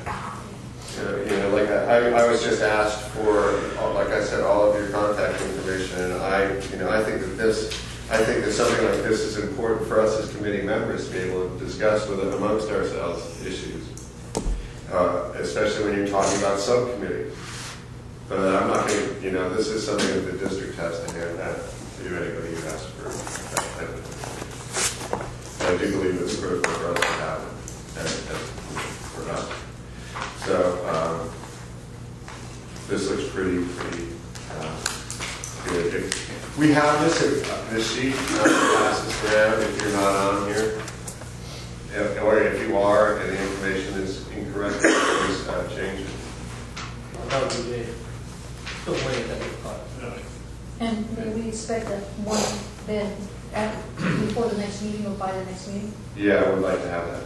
I just think it's really important for us all to be able to communicate. Okay. So I can send it out to everybody. Thank you.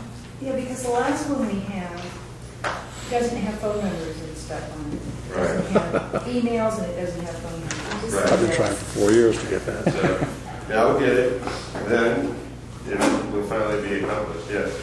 If you're concerned about your phone number being out there, you can always. I use Google Voice, so you can create a phone number that you can put on public things, and then it actually redirects to your real phone number. And that way, if you're concerned. What? Just rob you. You tell me. Email. That's all. You have a fake phone number, Charles? Oh, I have a. Well, it's not fake. It's just it's a facing phone number.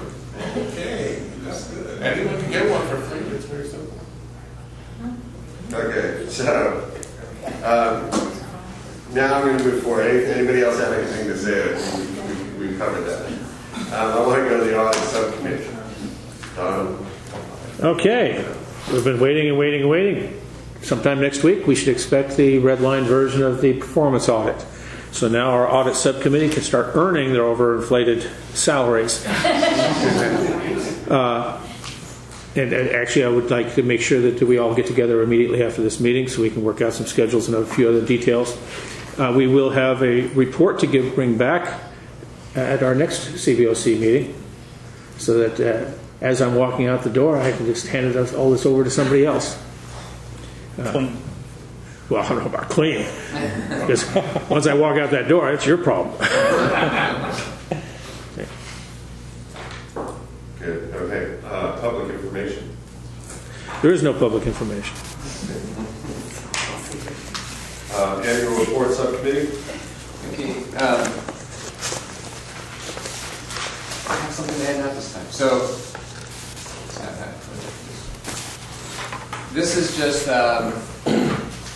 we've drafted up language, and what happened here basically was that I had about a page worth of text that I put into publisher format, and then just a day or so ago I got another piece of text, which is the third page.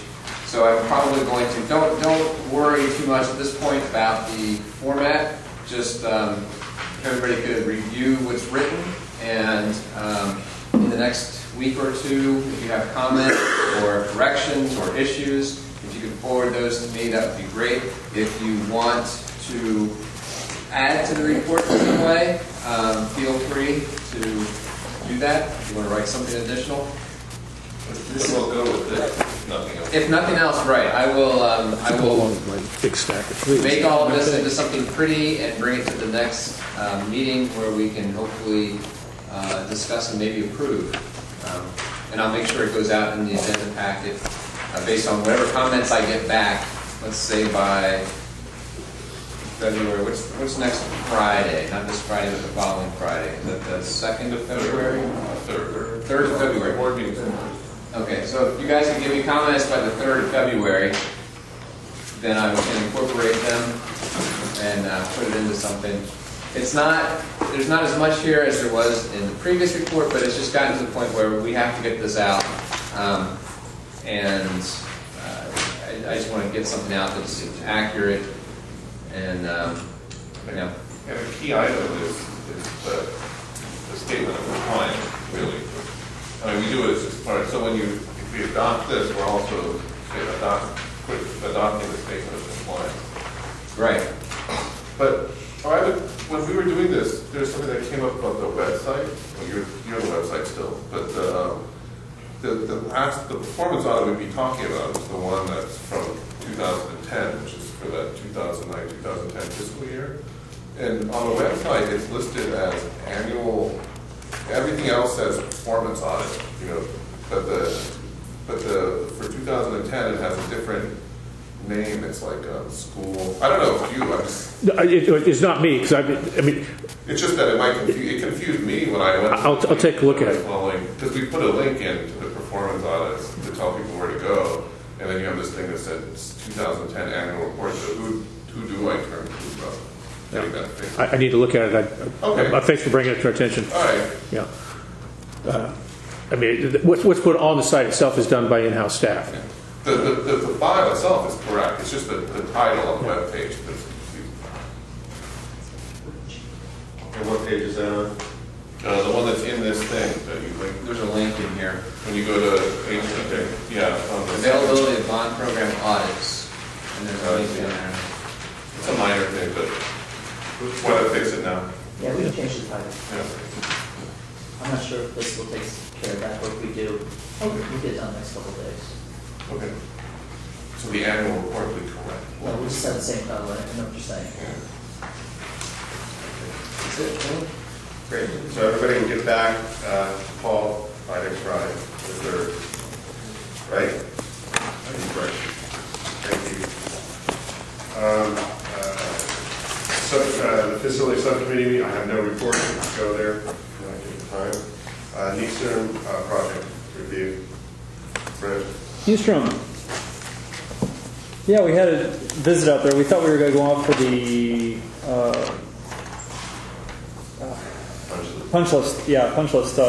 But we didn't quite get there yet. So, but it was raining pretty heavily recently, and I'd say the only thing that really concerned me, well, of course, there was the vandalism. Some kids got into the building, broke a window, got in, and they broke a bunch of windows and did some damage. And they spray painted the concrete outside, which has got to take some sandblasting. But it's all fixable. But you know, that always baffles me, especially when yeah. So. Were there any security cameras in the building? Not yet. That's the problem. They're putting in everything right now. So, but aside from that, you know, there's little things here and there. You know, I can't say much because they're not quite ready for the kind of punch list. But we noticed things here and there. The only thing that really concerned me was, for instance, there was a roof leak of some kind. Couple, yeah. We were looking at the floor, going, "Hey, there's water on the floor in here," and the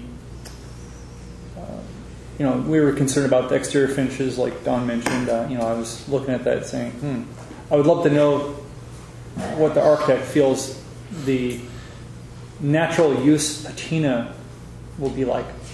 In other words, ongoing damage, and whether or not he expects to fix it. Is that the sheet metal you were talking about? Yeah, and I assume that the architect really does know what he's doing. It's a choice. It really means, and I had this discussion with the super on site. I said, hey, it depends on what you think the users are going to do, and sometimes you'll be surprised by how well they treat a facility. But it depends on the population. So they could surprise you, and they could also disappoint you. You don't know. So I have been amazed at how few of the new buildings get tagged and beat up. So it's something to really look at. El Cerrito, we've been in there 7 years, or not that long, but 4 years. I mean, Tim. And still, it's not marked. Yeah, we were in the bathrooms, and they have the really high durability, polished sheet metal as the mirrors, and that kind of surprised me because there's other finishes that are obviously a lot less durable. But then Tim Daniels, he's an architect. I mean, we were standing there talking about it, and he mentioned there's I forgot which school he mentioned, but one of the newer ones had just actually regular glass mirror. Yeah, they had just regular glass mirrors, and they've been up for something like 4 years. They haven't had any scratches. They haven't had any damage. So, in other words, you could look at it and say, well, this is going to be damaged really easily, but then you're pleasantly surprised by the fact that everyone takes care of it. I think it's it's really trying to figure out what works and which site. So. And of course, there's other little things here and there. My only question, I wouldn't mind knowing who's the architect for both. Let's see here, Nystrom, the modernization project. Now, who's that? Oh, it is. Okay.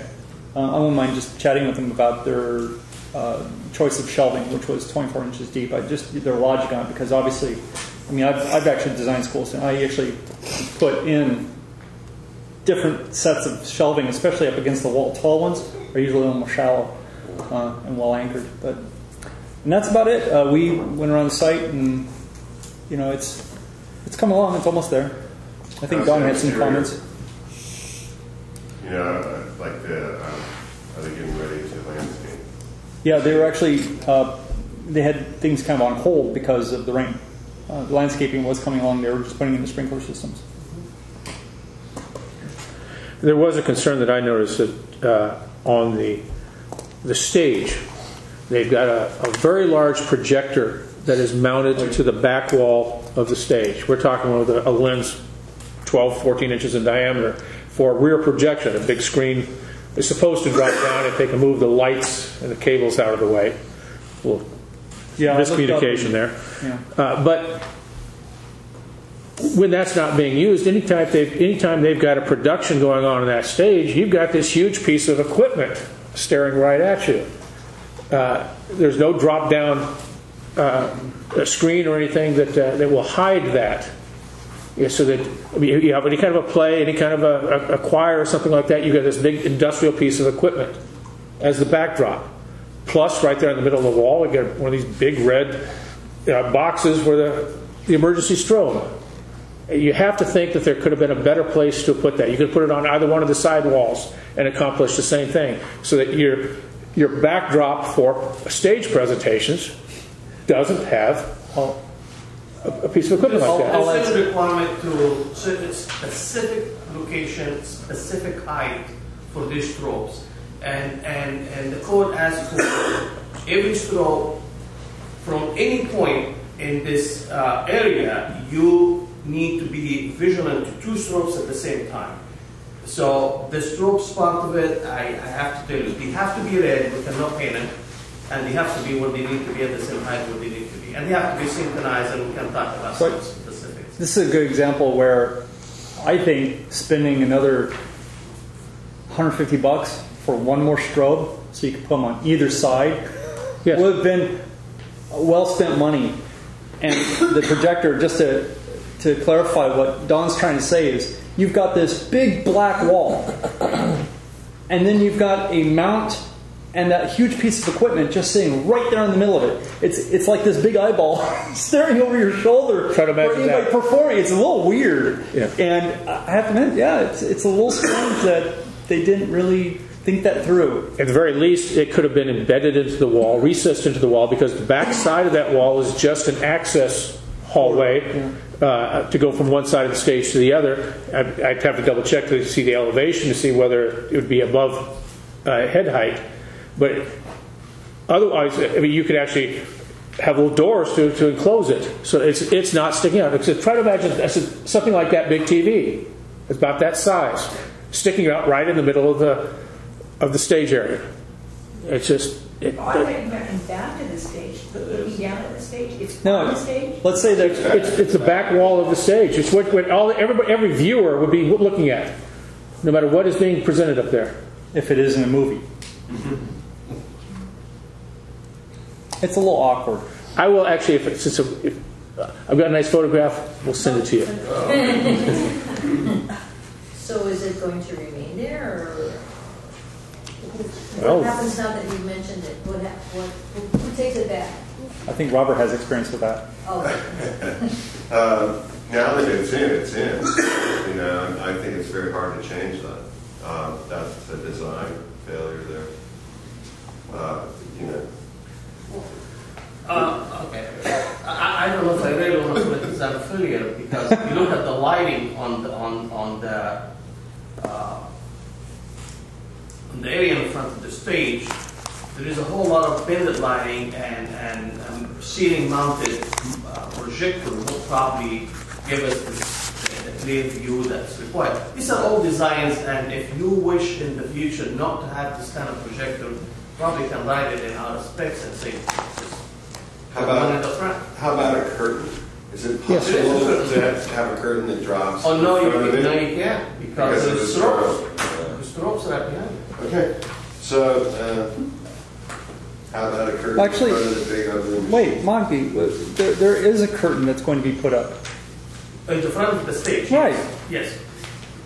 But a curtain in the front of the strobe is what Robert's mentioned. Okay, but wait, now, if that curtain that's going to be at the front of the stage, if that's going to be closed most of the time, you're not going to see the strobe. Well, the strobes are not made for the people in the other side of the curtain. The strobes are made for the people who are on the stage at that one time when the pharaoh goes on. On the main area outside the stage, there is strobes around the wall. There is, and I can probably count at least four. Now we're talking design. If you have any ideas about design, we can take them back to the audience. That was very good. We've got a lot of ideas about design. This is the first we saw this. We had many site visits. Yeah. We never saw plans that ever showed us a projector there. We never saw any. The projector is something that was just recently installed. That's the first time we were even aware that there was going to be a projector. Oh, I guarantee it's in the plan all along. Well, but if we don't see that, You don't see it. No, if we don't get to see it, then. So I guess what we can do is the designer of the project is Interactive Resources, and we can bring it up to Andrew's attention and ask him It is rather low. his thoughts. You can kind of see it in this photograph. yes. I mean, it's very difficult to see. You have to know what you're looking for. But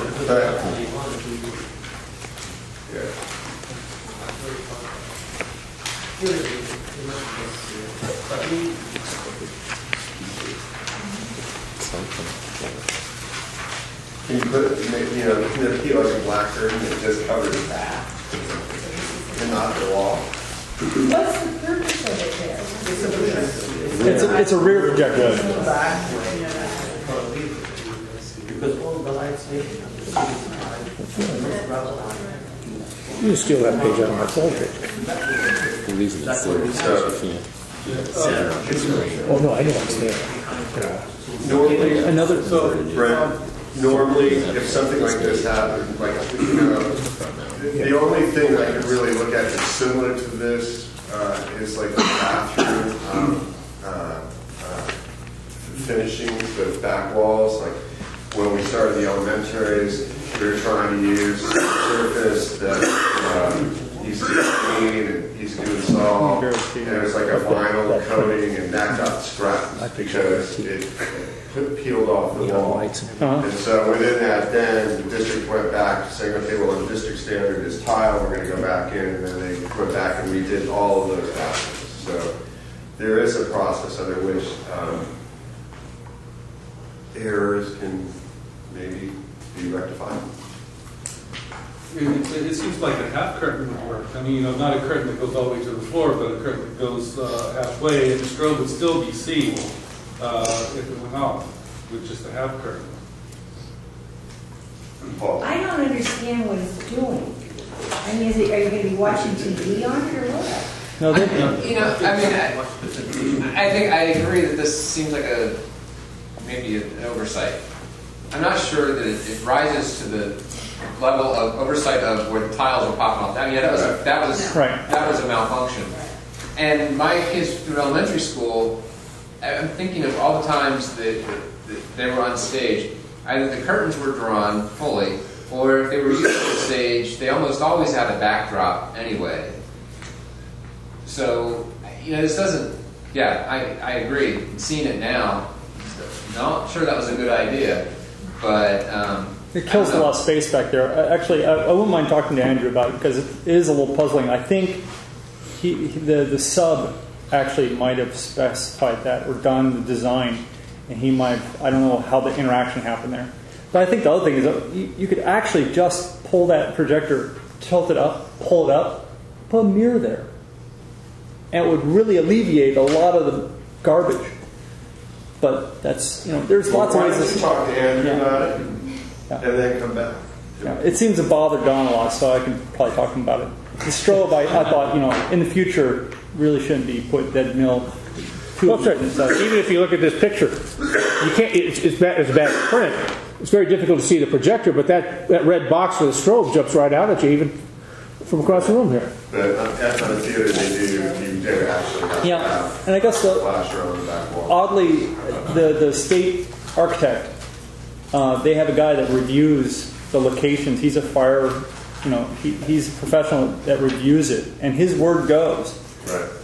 I think people kind of cower when he says, no, it has to be here. They don't realize, you can separate the two, you put in one more, it's not going to break the bank, and it's going to be functioning a lot better.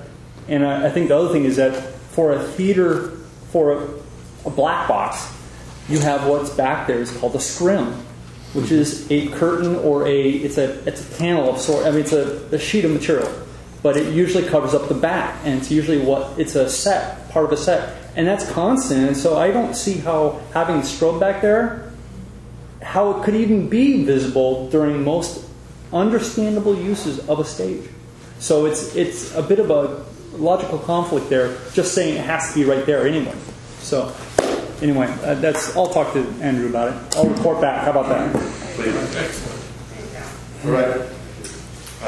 Now on to F1 or F discussion items. F1, I would like to have the next CBOC meeting at Fort Elementary. I thought this one was supposed to be. I know that the furniture is there. Why didn't you tell us? Please tell us. Yes, it will go back. I will confirm for the next meeting that we are there. And it will go out in the agenda as a notice. All right? Are you going to have it earlier? What? Are you going to have it earlier? Yeah, 600. Yeah, we should have it a tour at 5:30. So what day? What is it? The next meeting is February 29th. At 5:30 tour. Let's see. And then, what? The girls are supposed to change the boys. We're jumping ahead. And then Wait, meetings to follow so up. this is Ford that we're going to. We're going to Ford. The new Ford, the furniture will be in. We get to go and hang out. And what's the address? I will provide that to you in your package. And so then the last thing to do, F2. On F1, are there any projected? You have proposed tours of districts. Are you thinking of any other schools? That are Not yet. I need to the next agenda setting to look at what's coming up to be completed or what state affairs. But we've been trying to get to 4 for a long time. So it'd be nice to actually go and see what's happening. And then the last thing I have to do is F2 would be to confirm a date for new member orientation. You have someone who's done the member? Yeah, show for this. So what I'd like to do is all the new members to let's talk to Maggie and set out like a couple of dates that we can meet, and then maybe get this done before the next meeting. Yes, sir. Okay. And then if you give Maggie your email address, you can do an e-street and set out basically for all of us, and then we can move on. All right. Our next meeting is February 29th.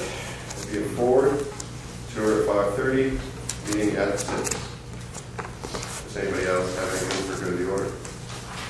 2 items. Earlier this week, there was a meeting in the community right across the street from Kennedy High School with regards to Coronado Elementary School and eventually Stige with the temporary facilities there. And we got a report there about the busing of the students to Coronado, or to the temporary Coronado. The report that we were getting, I didn't feel real comfortable that they had surveyed the number of students that were being dropped off now and figured that would be the same percentage, which was a very high percentage being dropped off at Coronado now, that the same percentage of the parents would be dropping off their students at the relocated Coronado as opposed to taking advantage of shuttle buses. Because, they were talking about it, because so few students would be shuttled over there, they're talking about in the neighborhood of 200, 300, 400 cars a day, each in the morning and the afternoon, dropping off their kids there. I would hope that we would do a much better job of trying to promote using the shuttle service so that more and more of the parents would use that, even if allowing the parents to accompany the children, for whatever reason. But that street, there's no cutout for drop-off. It's just they're going to put up signs saying no parking here except during these hours. I just can't imagine a strip of land 200 or 300 feet long being able to accommodate several hundred cars trying to drop off their children at a time. I just think that there needs to be a greater community effort and an outreach program to encourage these families to use the shuttles. Because this is one of the big concerns for that community, is the drop-off. And after hearing that report, I had the same concern, and I live 2 or 3 miles away. That was my issue on Coronado. May I respond yes, to that? certainly. And as we discussed in the meeting, and you were there, yes, we had to come into the community with the worst-case scenario. Yes. So for us to come in with the worst-case scenario so we can mitigate this impact, we have had an estimated number of students who are going to take the shuttle. So we picked the lowest number. We said 30 students going to take the shuttle. What would that result? Would result to more vehicle touring the area of the new campus, and that's the impact we needed to mitigate. But I guarantee you, it wouldn't be more than the 30 students, because as you also heard at the meeting, the principal is having meeting with the parents, and they having the phone calls, they having the flyers.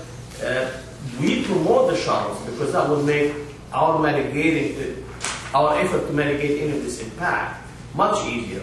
But before I can go tell the community everything's going to be nice and hunky-dory, I have to prevent the worst case scenario, which that's why we picked up that 30 number that you were not happy with. No, and I agree 100%. I understood that then.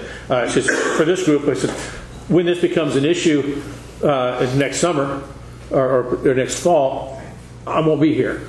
I just want to plant the seed of dissent right now.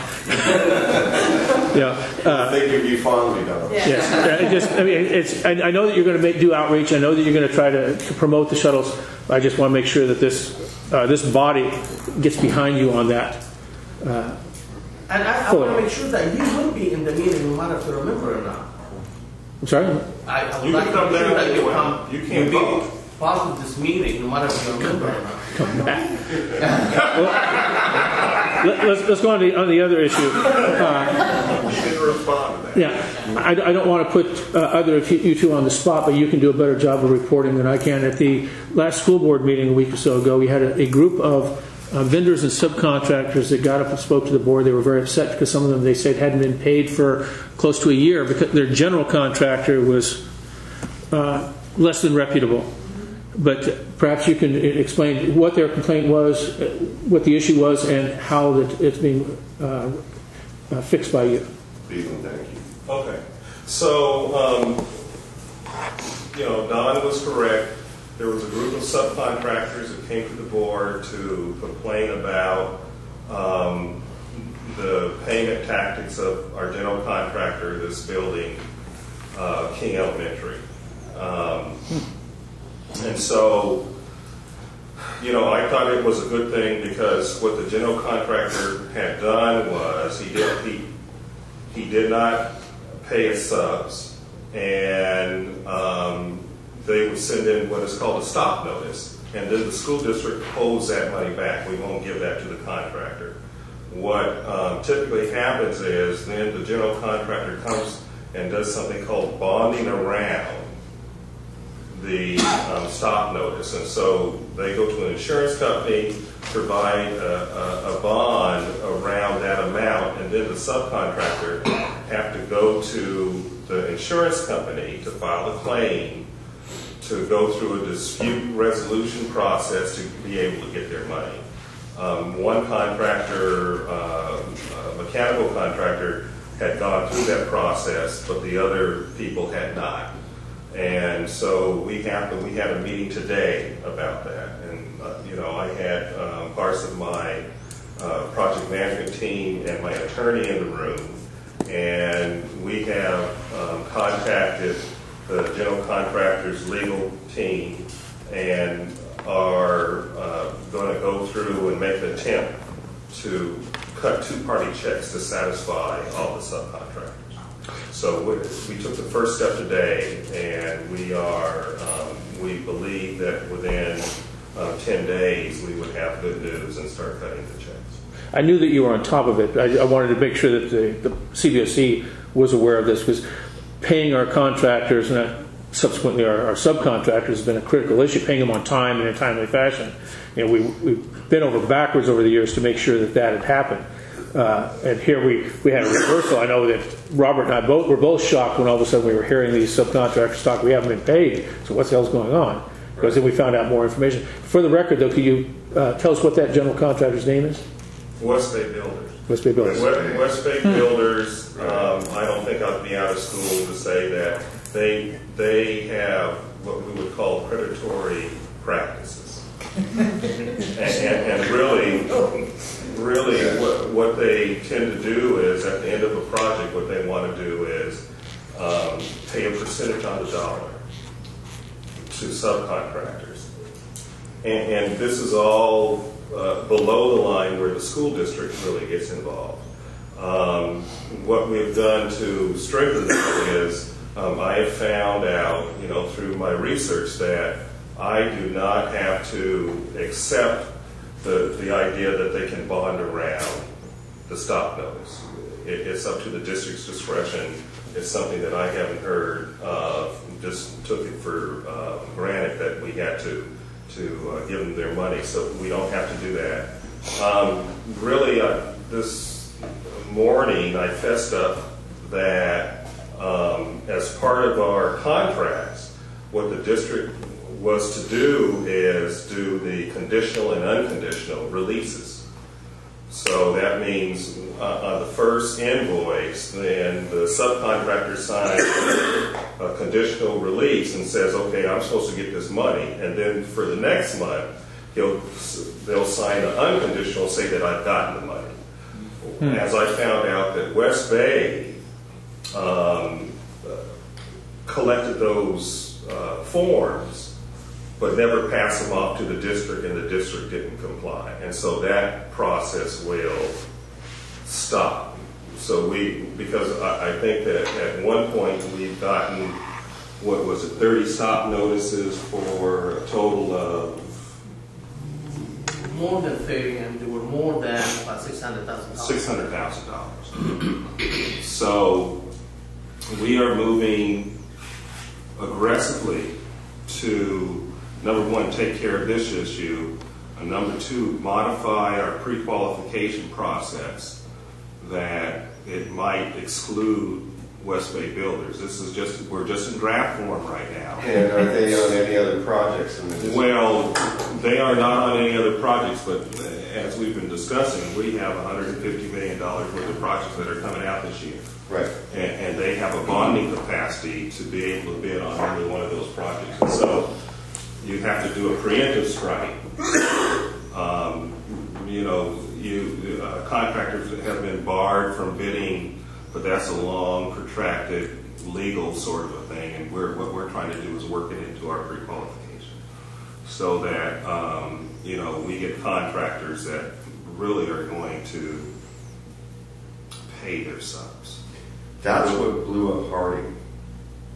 Harding hit the ground because the general never paid any of his subs, and nobody went to work. And that project was out there, and it got piecemealed together because there was always new people, and it was Harding School? Yeah, it was a travesty.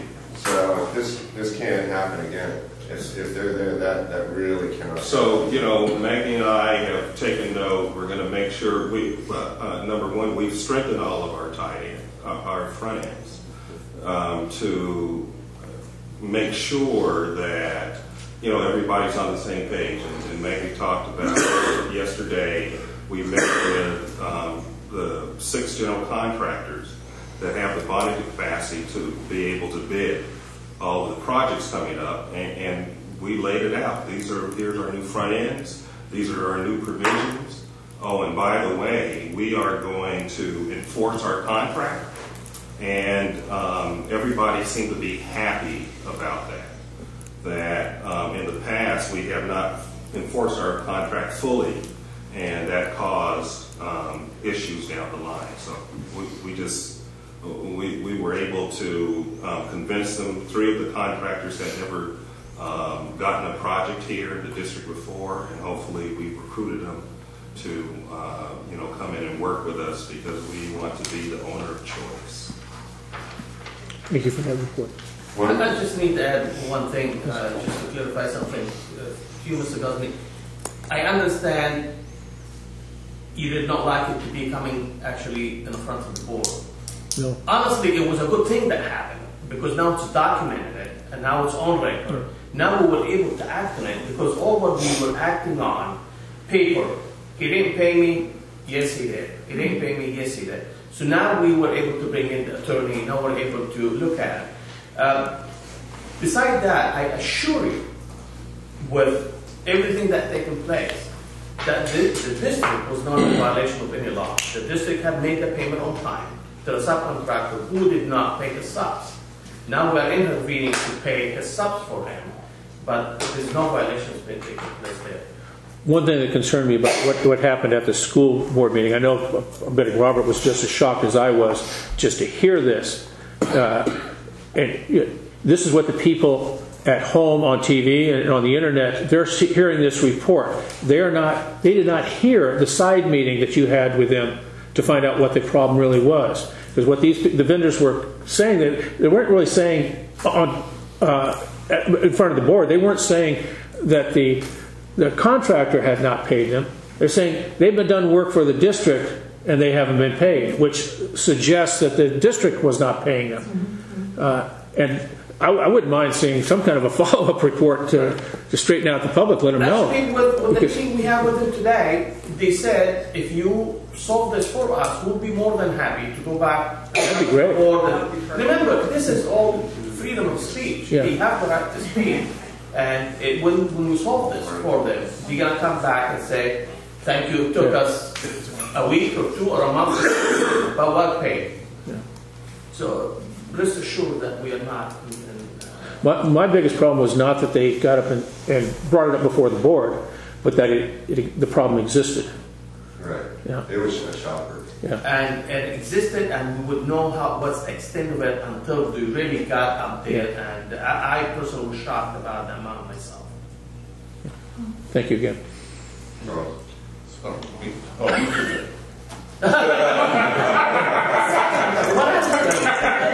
second. Excellent. That was really actually pretty important thing.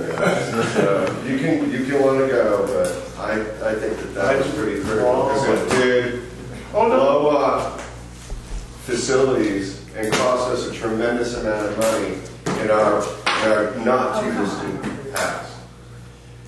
I was after we were done talking about it. So we're adjourned, right? No. No? The big guy. Whoa. Oh, you were going to talk about something. I thought we were talking about. No, honestly, I'm not. Honestly, you were having an extra. You know what? I'm just. If you want to run the meeting, then you can. Then I move to adjourn. You got to be patient. Mr. Collins. Let something happen. I'm sorry, but that's a great discussion. That's what you get when people go to school board meetings. You know? It's done. Hang on.